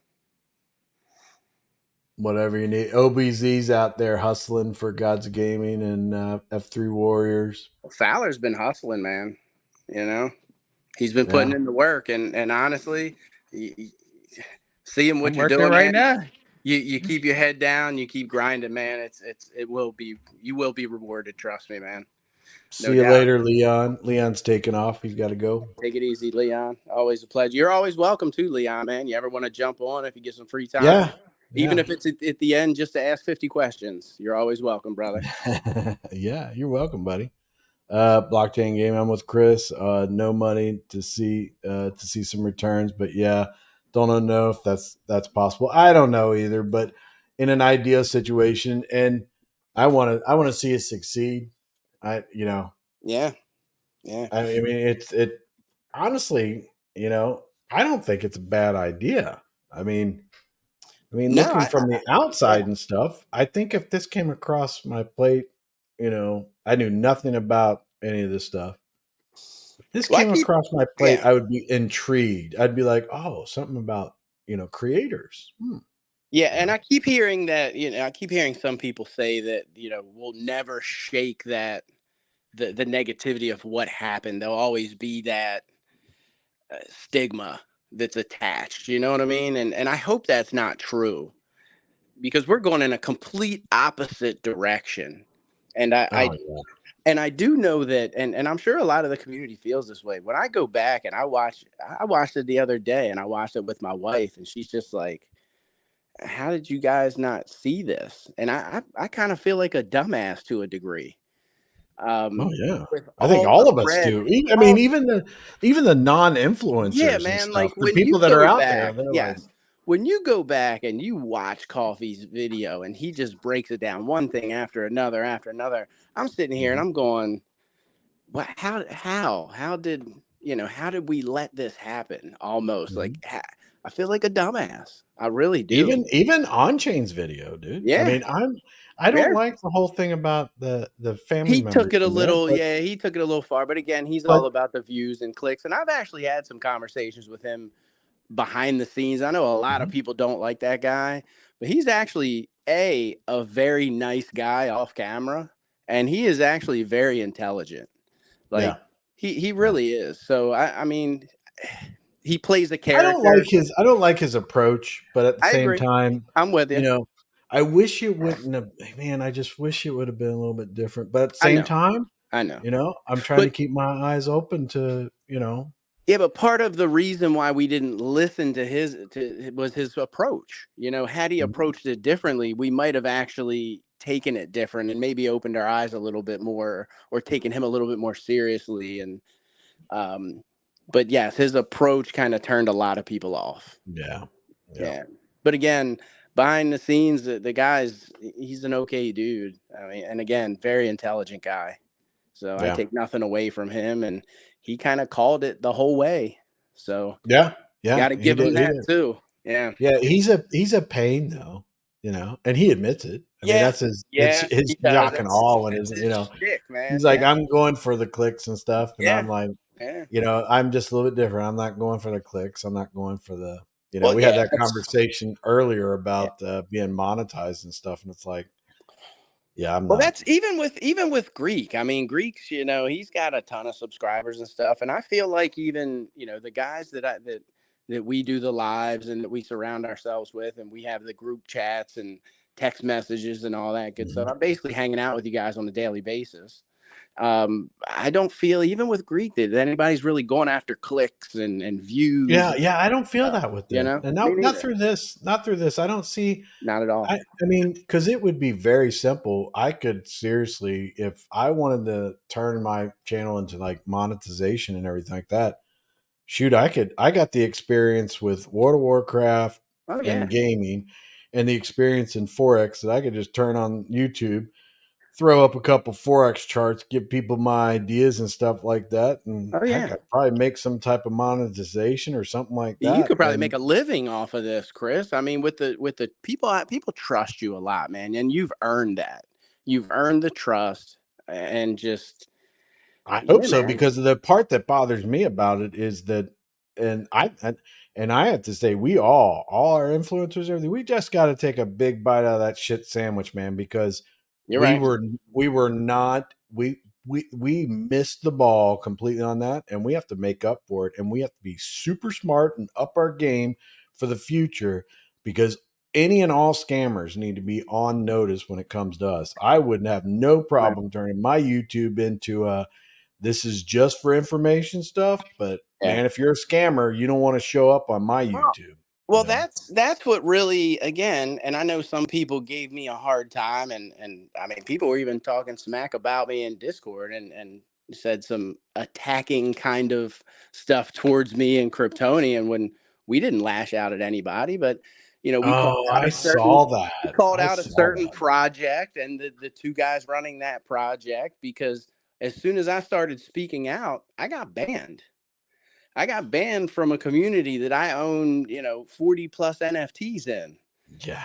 that I invested a lot of money in, and I wasn't even talking about that particular project, and got banned from the Discord. And that's the exact behavior that got us in the Mhm. predicament that we were in with Seifu X Vulcan, and you know, here we are. So it's just crazy to me, man. It's just Yeah. absolutely crazy to me. So Let me get through a couple of comments yeah, here roll with through 'em, brother. Roll through 'em. Rickness says, good news, guys. My kids' friends survived D&D and enjoyed their first ever D&D Good. game. That's That's awesome. always a cool experience. The first D&D game. I remember playing with my cousins when I was young, and that's always cool. Yeah. You guys still play with just the dice? I haven't played in years, man. I'm talking when I say young, I was probably Yeah. 10. That's the only time I ever played D&D Yeah. was with the dice, man.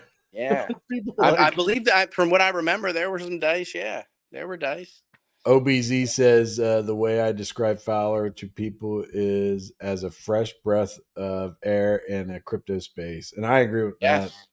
Yeah. Yeah, and listen, even if I actually sat down and tried to think of talking shit about Fowler, I don't think I could come up with anything. It'd be like a quick conversation, be like, I don't like the way Fowler sits in his chair, you know. I don't like the Fowler. I don't like him because he's nice. I'm sick Yeah. of nice people.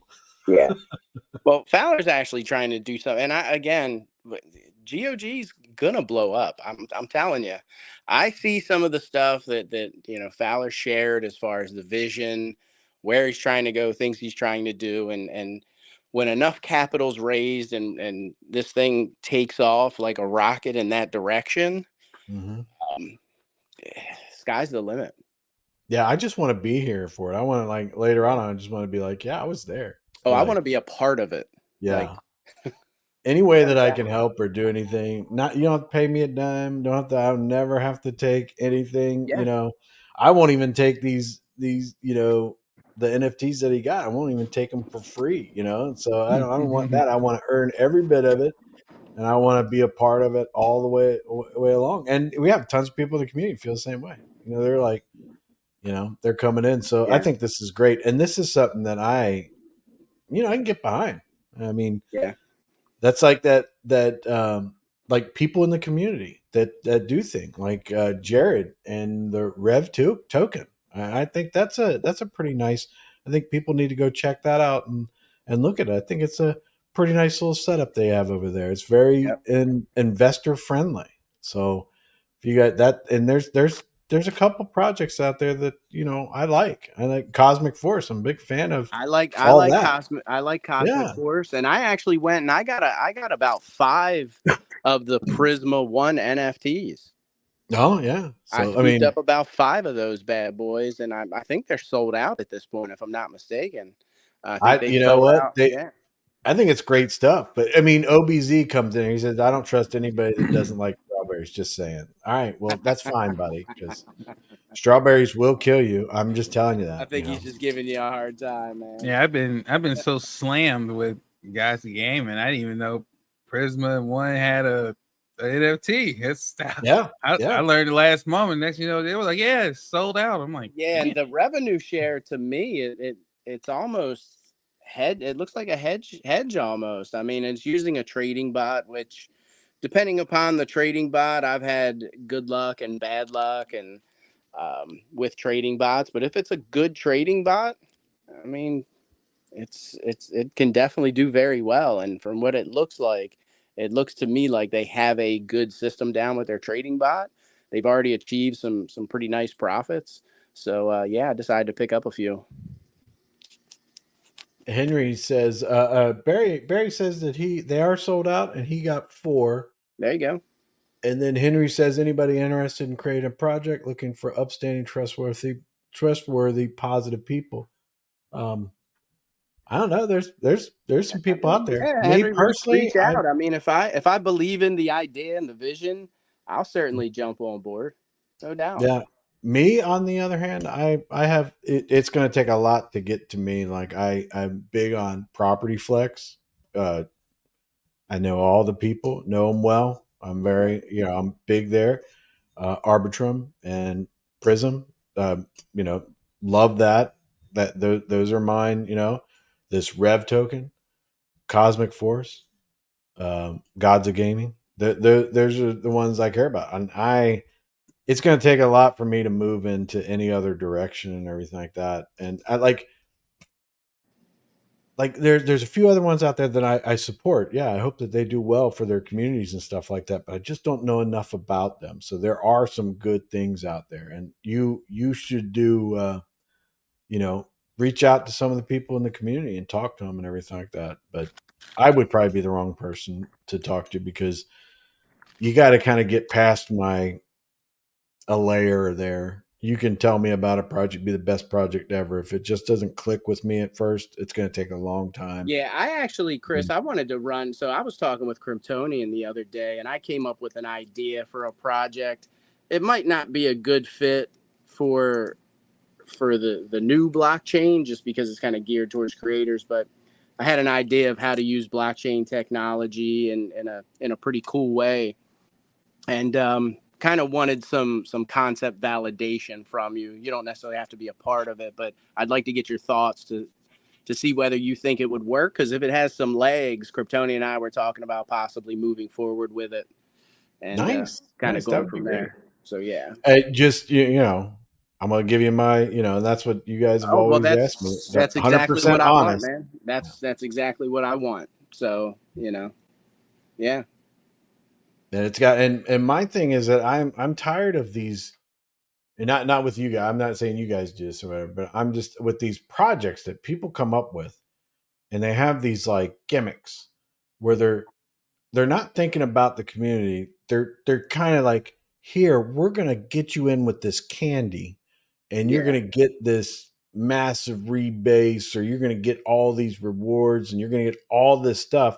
And it's like, but you're not thinking about the community because you can't afford to do all those things. And eventually it's going to end up failing because you overpromised so much. So to me, it's like, hey, we're going to set up something that you're going to see maybe a little bit of return on some type of reflection or some type of gas or something that you might see. Like, see, the Gods of Gaming thing is excellent for me because I want the NFT. Now, what Fowler does with that in the future, any kind of revenue sharing or anything like that, great. I'll be fine with that. But he's not promising me that you buy this NFT and I guarantee you're going to make 300,000% return, by within a year. You're not getting that stuff. And that's where I think that these guys, there might be a whole lot of people out there that have some really, really good ideas for projects, and they come out and they feel like they have to sell it to the community, so they start giving them all these promises. And then when it's all said and done, they fail because they overpromised so much and the protocol couldn't last.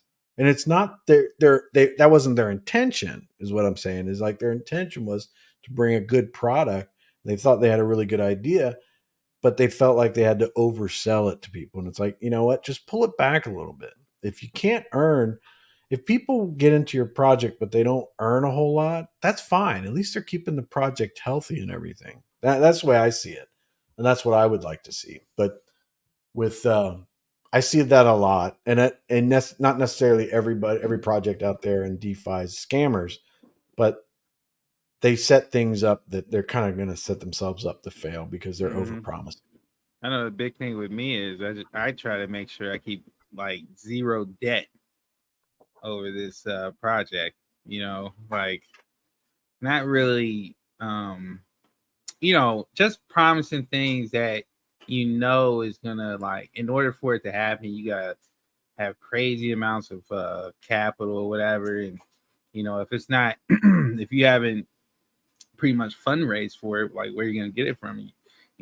Some people, they go take loans for it. Now you put debt over your head, like, and that's gonna make you develop something that you necessarily didn't intend to develop. Well, you're kind of seeing that play out in a certain place, and I'm not even going to give them any airtime, but you're seeing that they dug themselves a hole, and now they're having to pivot and change and do this and do that and get away from the initial game plan because things didn't work out as planned. So, yeah, man, you're spot on there, Fowler. And that's a great strategy. And it's even in business, it's not good to take on a ton of debt, especially in the beginning. Yeah, I mean, for me, it's like, if I can't create it, well, if we got to go to a third party, well, I got to fundraise for it. I mean, now what you're doing, what I'm doing. Yeah, well, what you're doing too is you're giving your project some validation. Do people want these NFTs? And you're seeing a demand. So, if you launch and you're not selling any of them, you're like, well, maybe I got to go back to the drawing board. But I mean, you got people that are showing up to the raffles. People are buying them. I mean, people want the F3 Warriors, man. People want what you're putting out. Yeah, so man. I mean, you were here for it. Yeah, you've proven the concept. So, that's good. You didn't have to go into debt to prove the concept. Now you just improve upon it and take it to the next level and just keep building off of it. So now you're doing a great job, man, and I commend you for it. Well, yeah. I don't mean to cut you off, you're good, man. Rock and roll. You're exactly right. And Fowler and with if you're telling me I'm exactly right, you can cut me off anytime. You're exactly right. No, I'm not gonna cut you off. But yeah, like the same thing. Fowler, you, Kryptonian, these projects that you're involved in and everything like that. I mean, it comes from the heart, and I am appreciative about the fact that you're not, like what Barry's saying here. You're not offering the pie in the sky type stuff where it's like, listen, when I went into Forex and I traded Forex, I mean, I've traded a ton of Forex. There's no pie in the sky there. They're not. they're not coming to me and saying, if you trade this Euro USD, you're gonna make this amount of money. No, it's like it's on me. So I don't. It's like these DeFi projects. I know that they have these good ideas, but it's like they seriously feel like they have to sell it with all these extra gimmicks. And to me, it's like you're really not doing yourself a good service. You do a good quality product, bring it to market, a good idea, and it'll grow. It'll grow because people are attracted to things that are good, that they think it's a good idea, and they think it's stable. But if you're attracted there, an underlining issue is that you're giving so much away that you're hurting the protocol and you're hurting the community. Now that might not be your intention. I mean, you're just wasting your time because it's going to fail. So, but I like what you guys are doing, and I'm big fans of everything that several people in the community are doing. But Rickness, he's got an idea for you here, Fowler. He says, I have a project idea I want to do with the F3 Warriors. Not a real project, just something I think would be fun for the NFTs to do.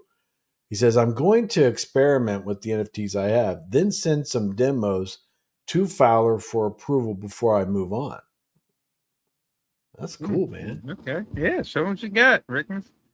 I know. What you got.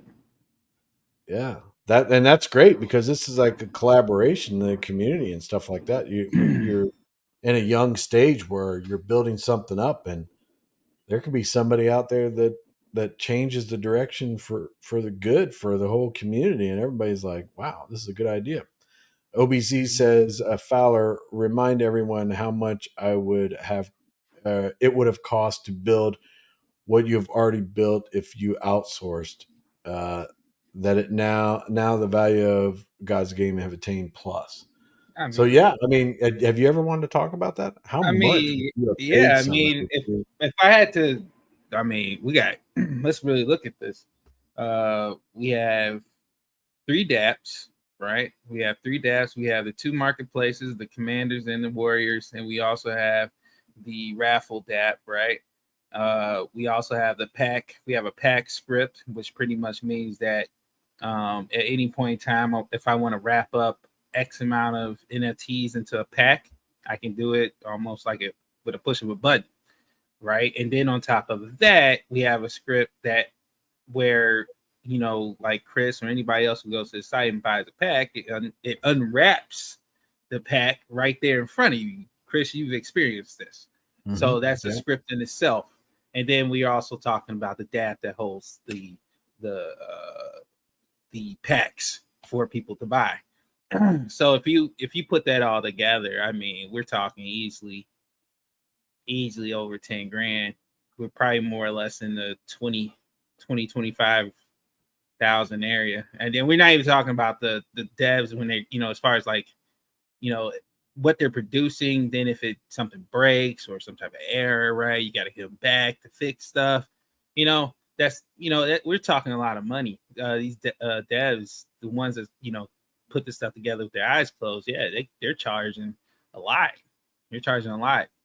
Top premium penny, premium shiny copper penny. Then you always have to watch out with the devs, man, and make sure you get somebody that's trustworthy. Right, because they might take all your money. Yeah, man.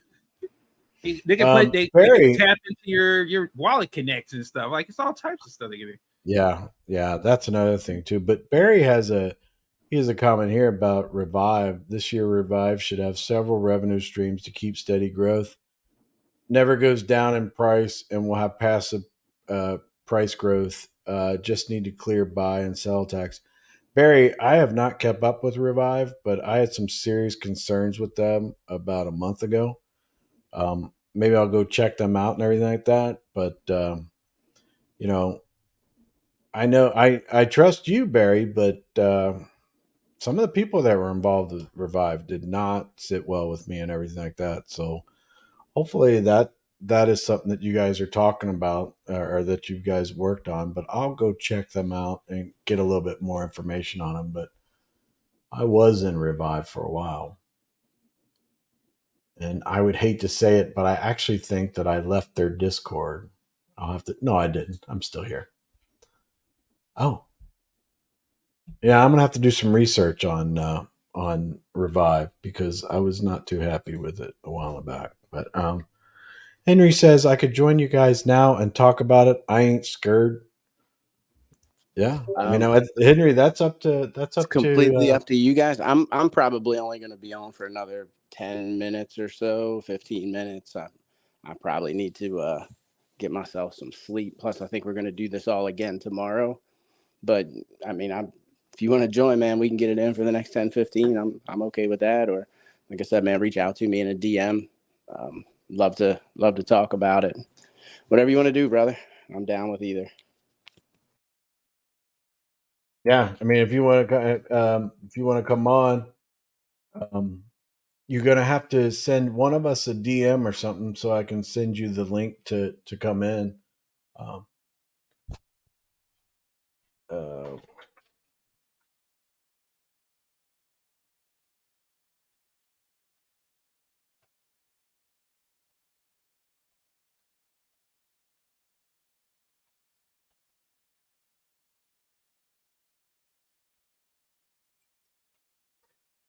uh, yeah, Henry, you're gonna have to somewhere along the lines. I guess if you're in the Discord, are you in Discord or email or I don't know. If you want to join, um, send someone a DM and we'll add you.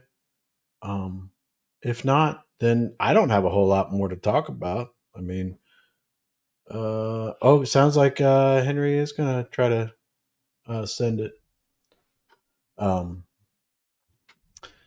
NR. So, you know what? That you hit me up and let me know about this project you're talking about and everything. That'd be interesting. Yeah, man. Yeah, and Fowler's going with his stuff.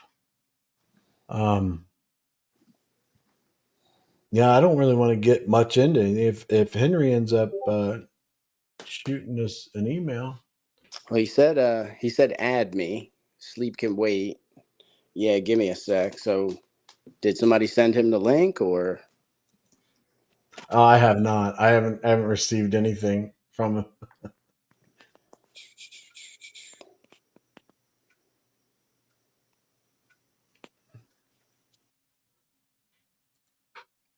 Oh, where's NR? Where did NR go?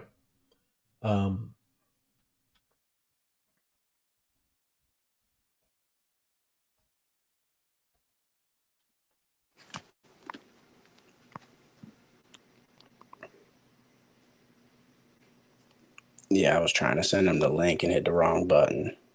Oh, did you? So you actually have contact with Henry? Well, no, he's in the chat. He said add me. Sleep can wait. You just put it. You're putting it in the chat. Is that what you're doing? I was planning on just putting it in the chat, but I'll do it right now. I mean, yeah, we're at the end of it. No I'm on big my deal. phone, and it's a little Oh rough. yeah. There you go. There you Greek go. did it. Greek, yeah, Greek. Well, Oh, okay. Greek. I did it. I sent it to everybody. Okay. I'm like, where the hell Greek come from? Yeah. Oh, and it's still spinning. It can't get to Kryptonians.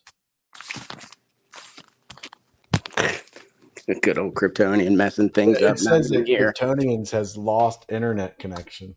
Yeah, he's not even here messing things up. Way to go, Kryptonian. I know. I asked him if he was going to. He said, "Yeah, it might be a few minutes late." That's why I put him on there. I wouldn't I saw have sent that. it to him. Yeah, I saw that. Yeah. I don't know. He don't care much. He's Well, I like, know he said he whatever. had some errands and stuff to run. So That's what he said. I had errands to run. I might be a few minutes late. I'll confirm or something like that. I was like, all right. And he's like, well, you never even showed up, dude. I'm gonna be mad at him now. So, but let's hear what Henry's got to say. He's got the link. For that matter, anybody that wants to come on, the link is there. I mean, we won't be on here too much longer. We're probably just going to listen to what Henry's got to say, and then we'll go from there.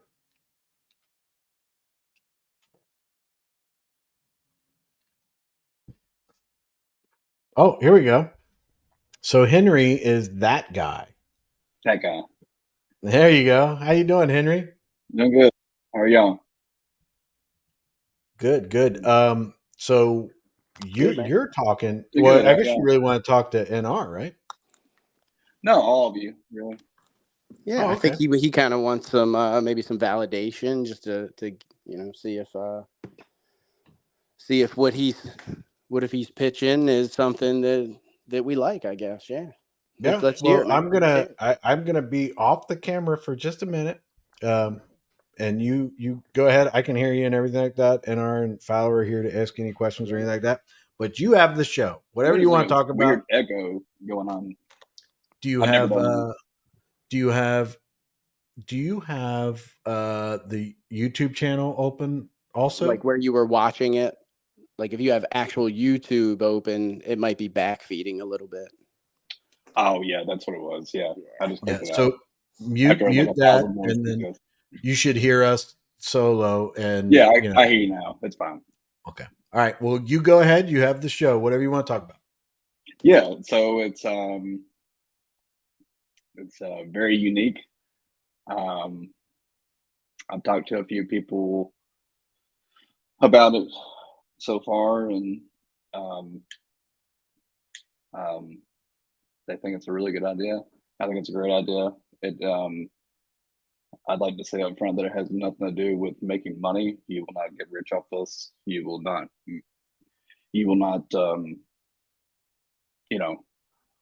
buy a big house or anything. It's just a great idea, and it's something that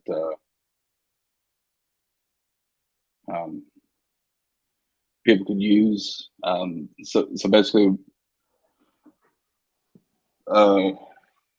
what it is, it's like a community operated optics protocol. So have you. So imagine you having a really high powered telescope, and it costs you tens of thousands of dollars, and only you could look at it, but other people wanted the capability of looking at stars and planets and such, and you use this telescope to basically share it. So you have this really powerful telescope, and you give other people access to that telescope, and anyone can look at it, and anyone can look through it. You can design times to where people can look at anything they want to look at.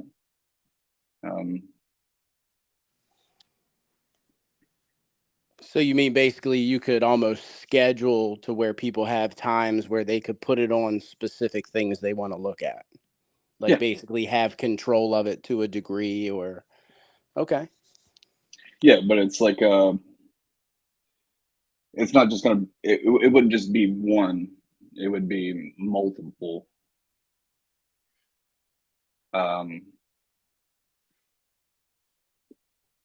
All kinds of different telescopes working at the same time.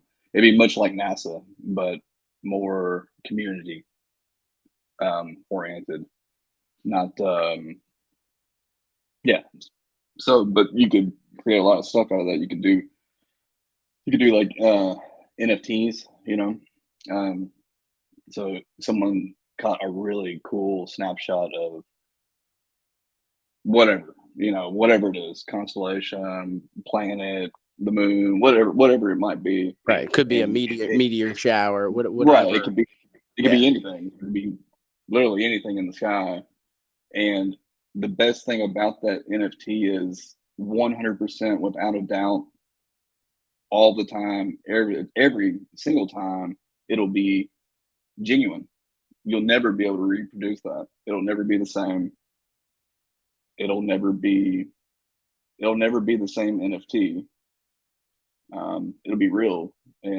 But I would like to take I would like to take most of anything that's earned or gathered from that idea, and kind of push that to like an elementary standpoint, schools, middle schools and elementary schools. And so my mind initially goes to a few thoughts, and just right off the jump, my mind goes to Who's paying for the telescopes? Where are they going to be? Who's I going to would. control them? And then second of all, I can see maybe a subscription model with that. So I could see how you could monetize this. I mean, you Yeah. could have people subscribe. Now, are you going to get rich off of it? No.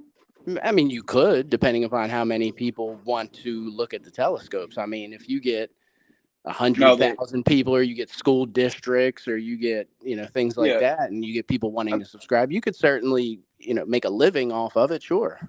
Yeah, but the entire thing would be based around not really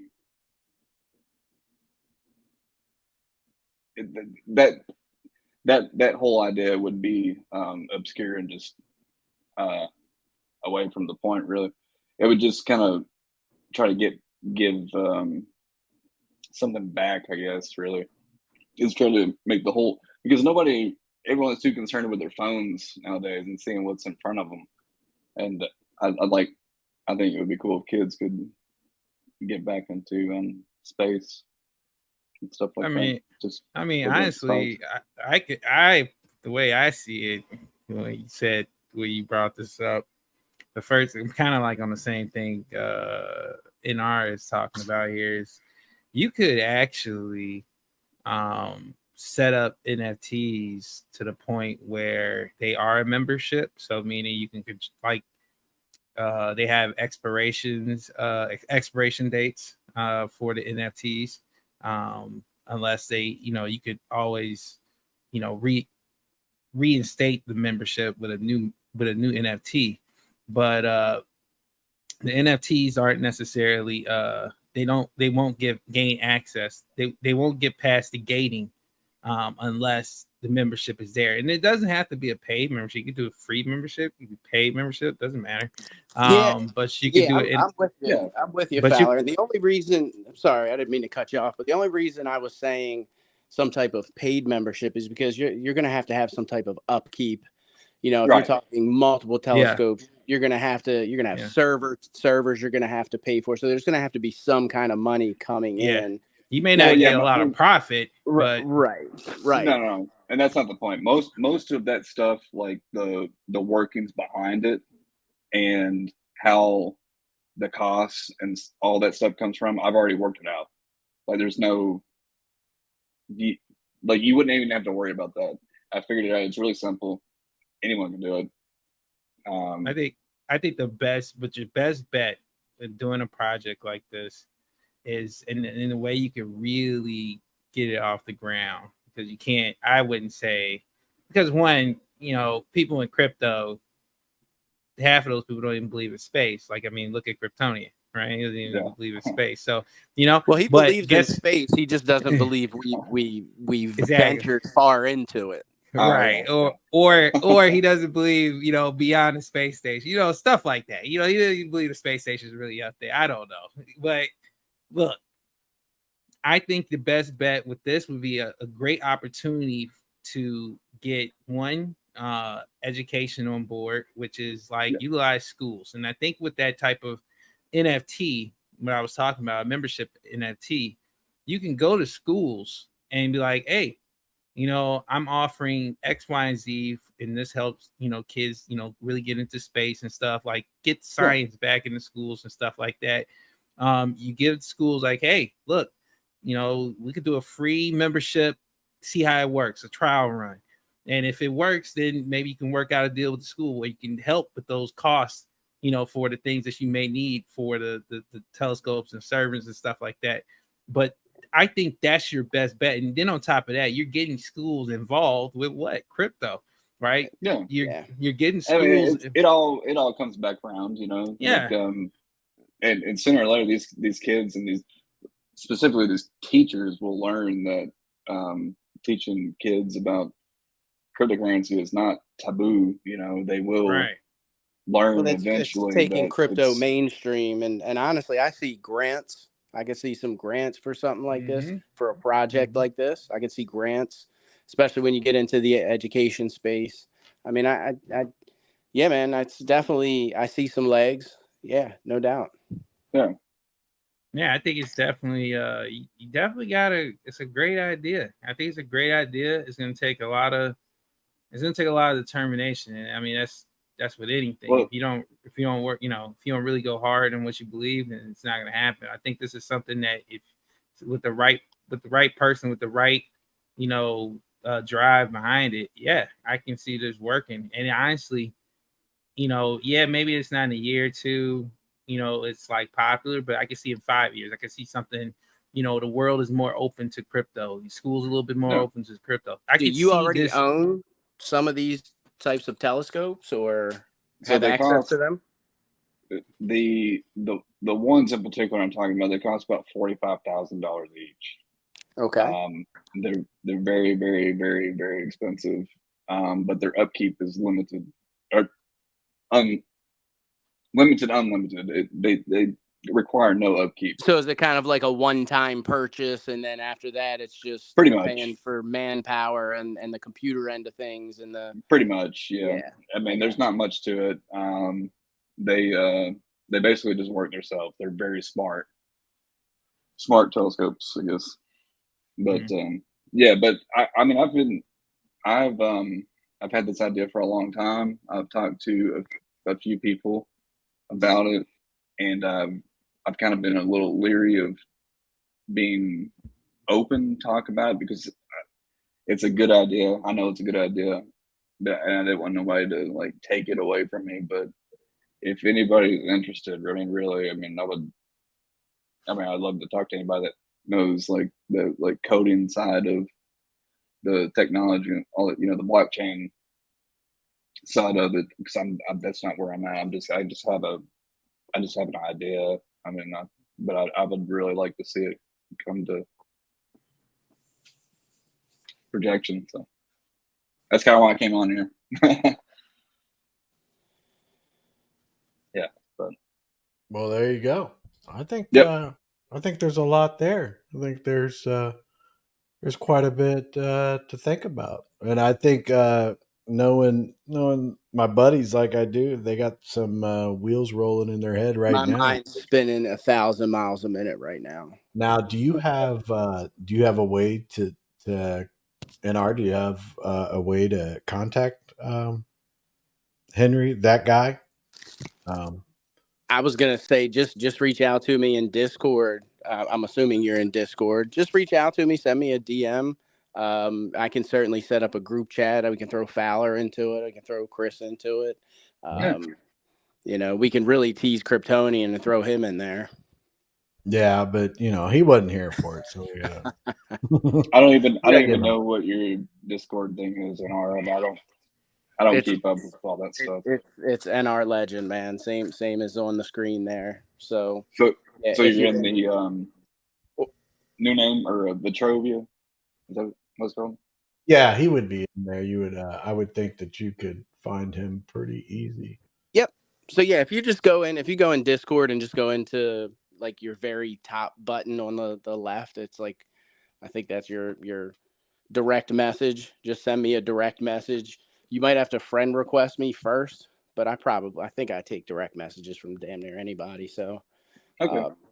Yeah, just friend request me, shoot me a message, and we can certainly talk backstage. And like I said, I can throw Fowler into the conversation, and we can put our heads together and, talk about first steps. And, obviously you're going to have to raise some money to buy the telescopes. That's going to be a part of it.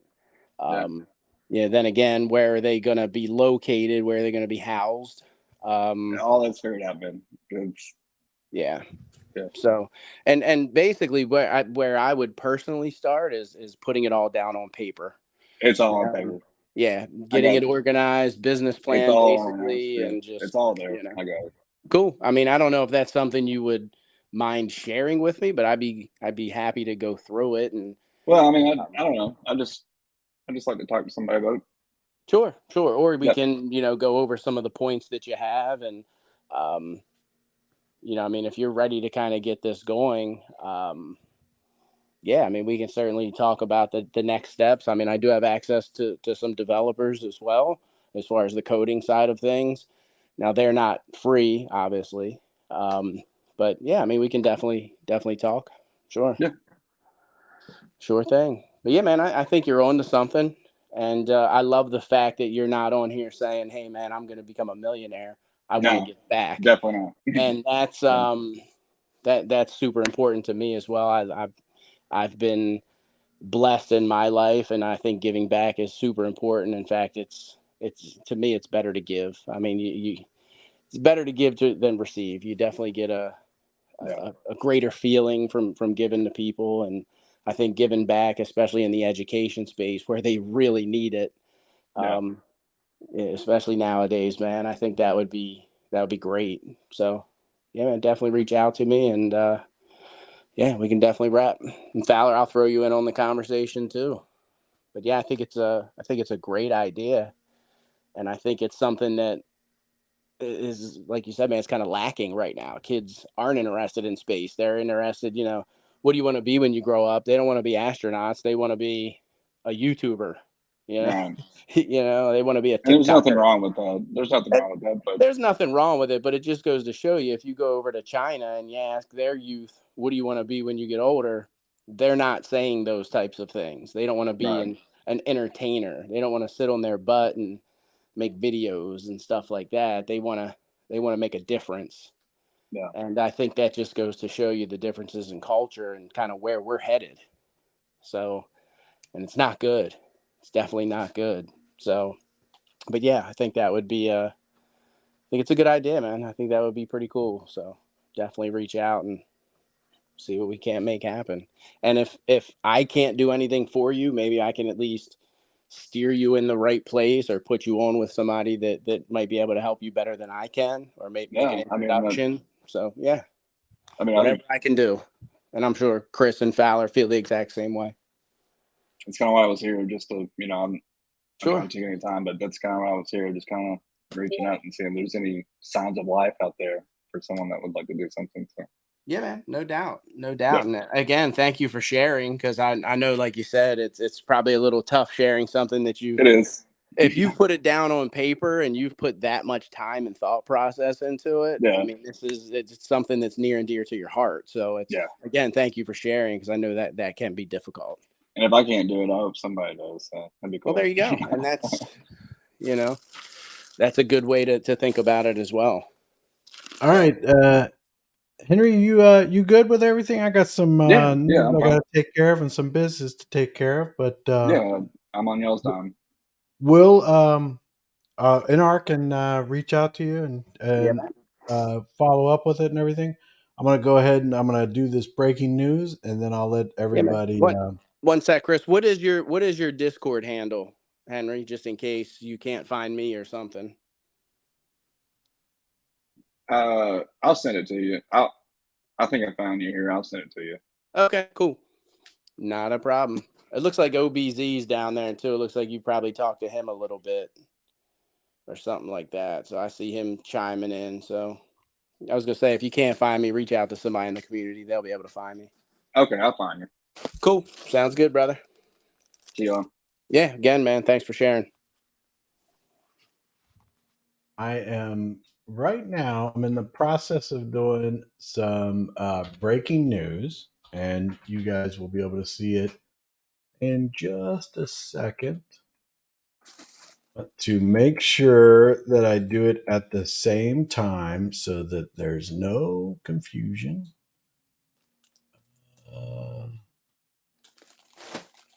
How? Oh, I can't post it. I can't post it. Why not? Well, because I guess I'm not able to post GIFs in there, but I will post it in my Discord, and everybody can look at it there. Just a second, guys. I know you guys will get a kick out of it once it comes up. So you'll.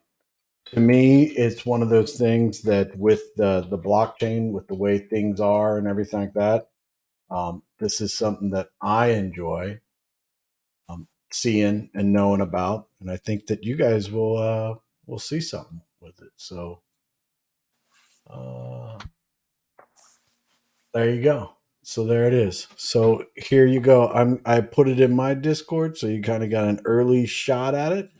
But oh, I gotta make sure I bring up the right one. I guess it's this one. All right. So Nick sent this just a few minutes ago. This is Nick. It's a screenshot of Jamalia Greer and I on a Zoom call to share with people. And Jamalia is, if you do a LinkedIn search for her, she's an attorney, and she is the fractional general counsel for the blockchain, for the Sweet. DAO and all that stuff. So I'm not able to post it in the chat in the Discord. Maybe they'll pick up on it, or maybe Nick will send it to them. But that's them on a call right now. So I guess working through a few issues and getting some things together. So I actually enjoy this this photo here. What do you guys think? Yeah, I will say Nick doesn't BS, man. When he says he's going to get something done, he gets it done. Like, the man doesn't play. Yeah, and let me see if I can. Yeah. So in her LinkedIn, she's an international lawyer and entrepreneur. So let me see if I can pull up her. Yeah, let me see if I can pull this up. So we'll go with, let's do this. It's Entire kind of screen. night and day from the clown world we're used to dealing with. Yeah. So, and again, I hope this helps people to move past all that. And again, don't forget, but let's move forward and you know, show the new life's blood that's coming in, the new money, what we're truly about. You know, Yeah. that shit that happened, or that stuff that happened, is just a blip on the radar. You know, it was a speed bump on the road to where we're headed. So Yeah. So there you go. There's her page, I guess. that's awesome, man. And I love the fact that Nick is so open and sharing of everything. You know what I mean? And the fact that's his MO. That's what he wants to do. That's what he's going to be doing all the time moving forward. Again, just not what we're used to. Oh, But yeah, she got a that's cool. barely legal and Web3. So That's cool. it's got a podcast and everything. So let me find out where to. Oh, here we go. Have to All listen right. to some of her broadcasts. Well, I don't know if I can, so I'm gonna take that off for a second, just so that I can. I'm gonna give her a follow on Spotify and everything. So let me come out of here. So let's go to. I want to get to a point where okay. So here's her. I'm gonna put this in the link. So if anybody's watching, you'll see her stuff, and then I will put it in my Discord also.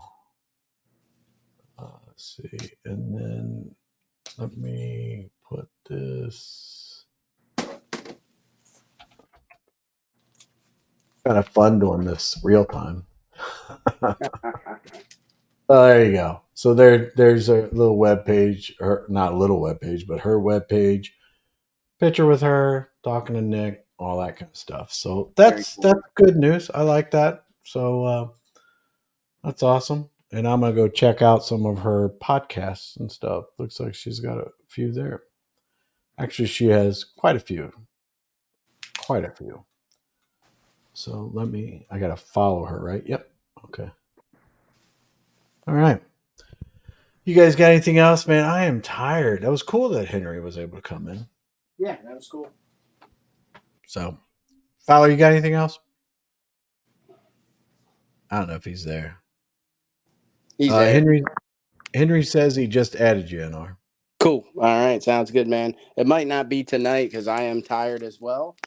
But and like I said, I'm still unpacking. I got laundry and stuff to do. I I got some charts I got to review and stuff because tomorrow is a bank holiday, so I probably won't be hitting the market too much. Yeah. So, you know, but yeah, I'll definitely get back at you, man. No doubt. Spark up a conversation and see what we can't get rolling. You know. Awesome. Yeah, man.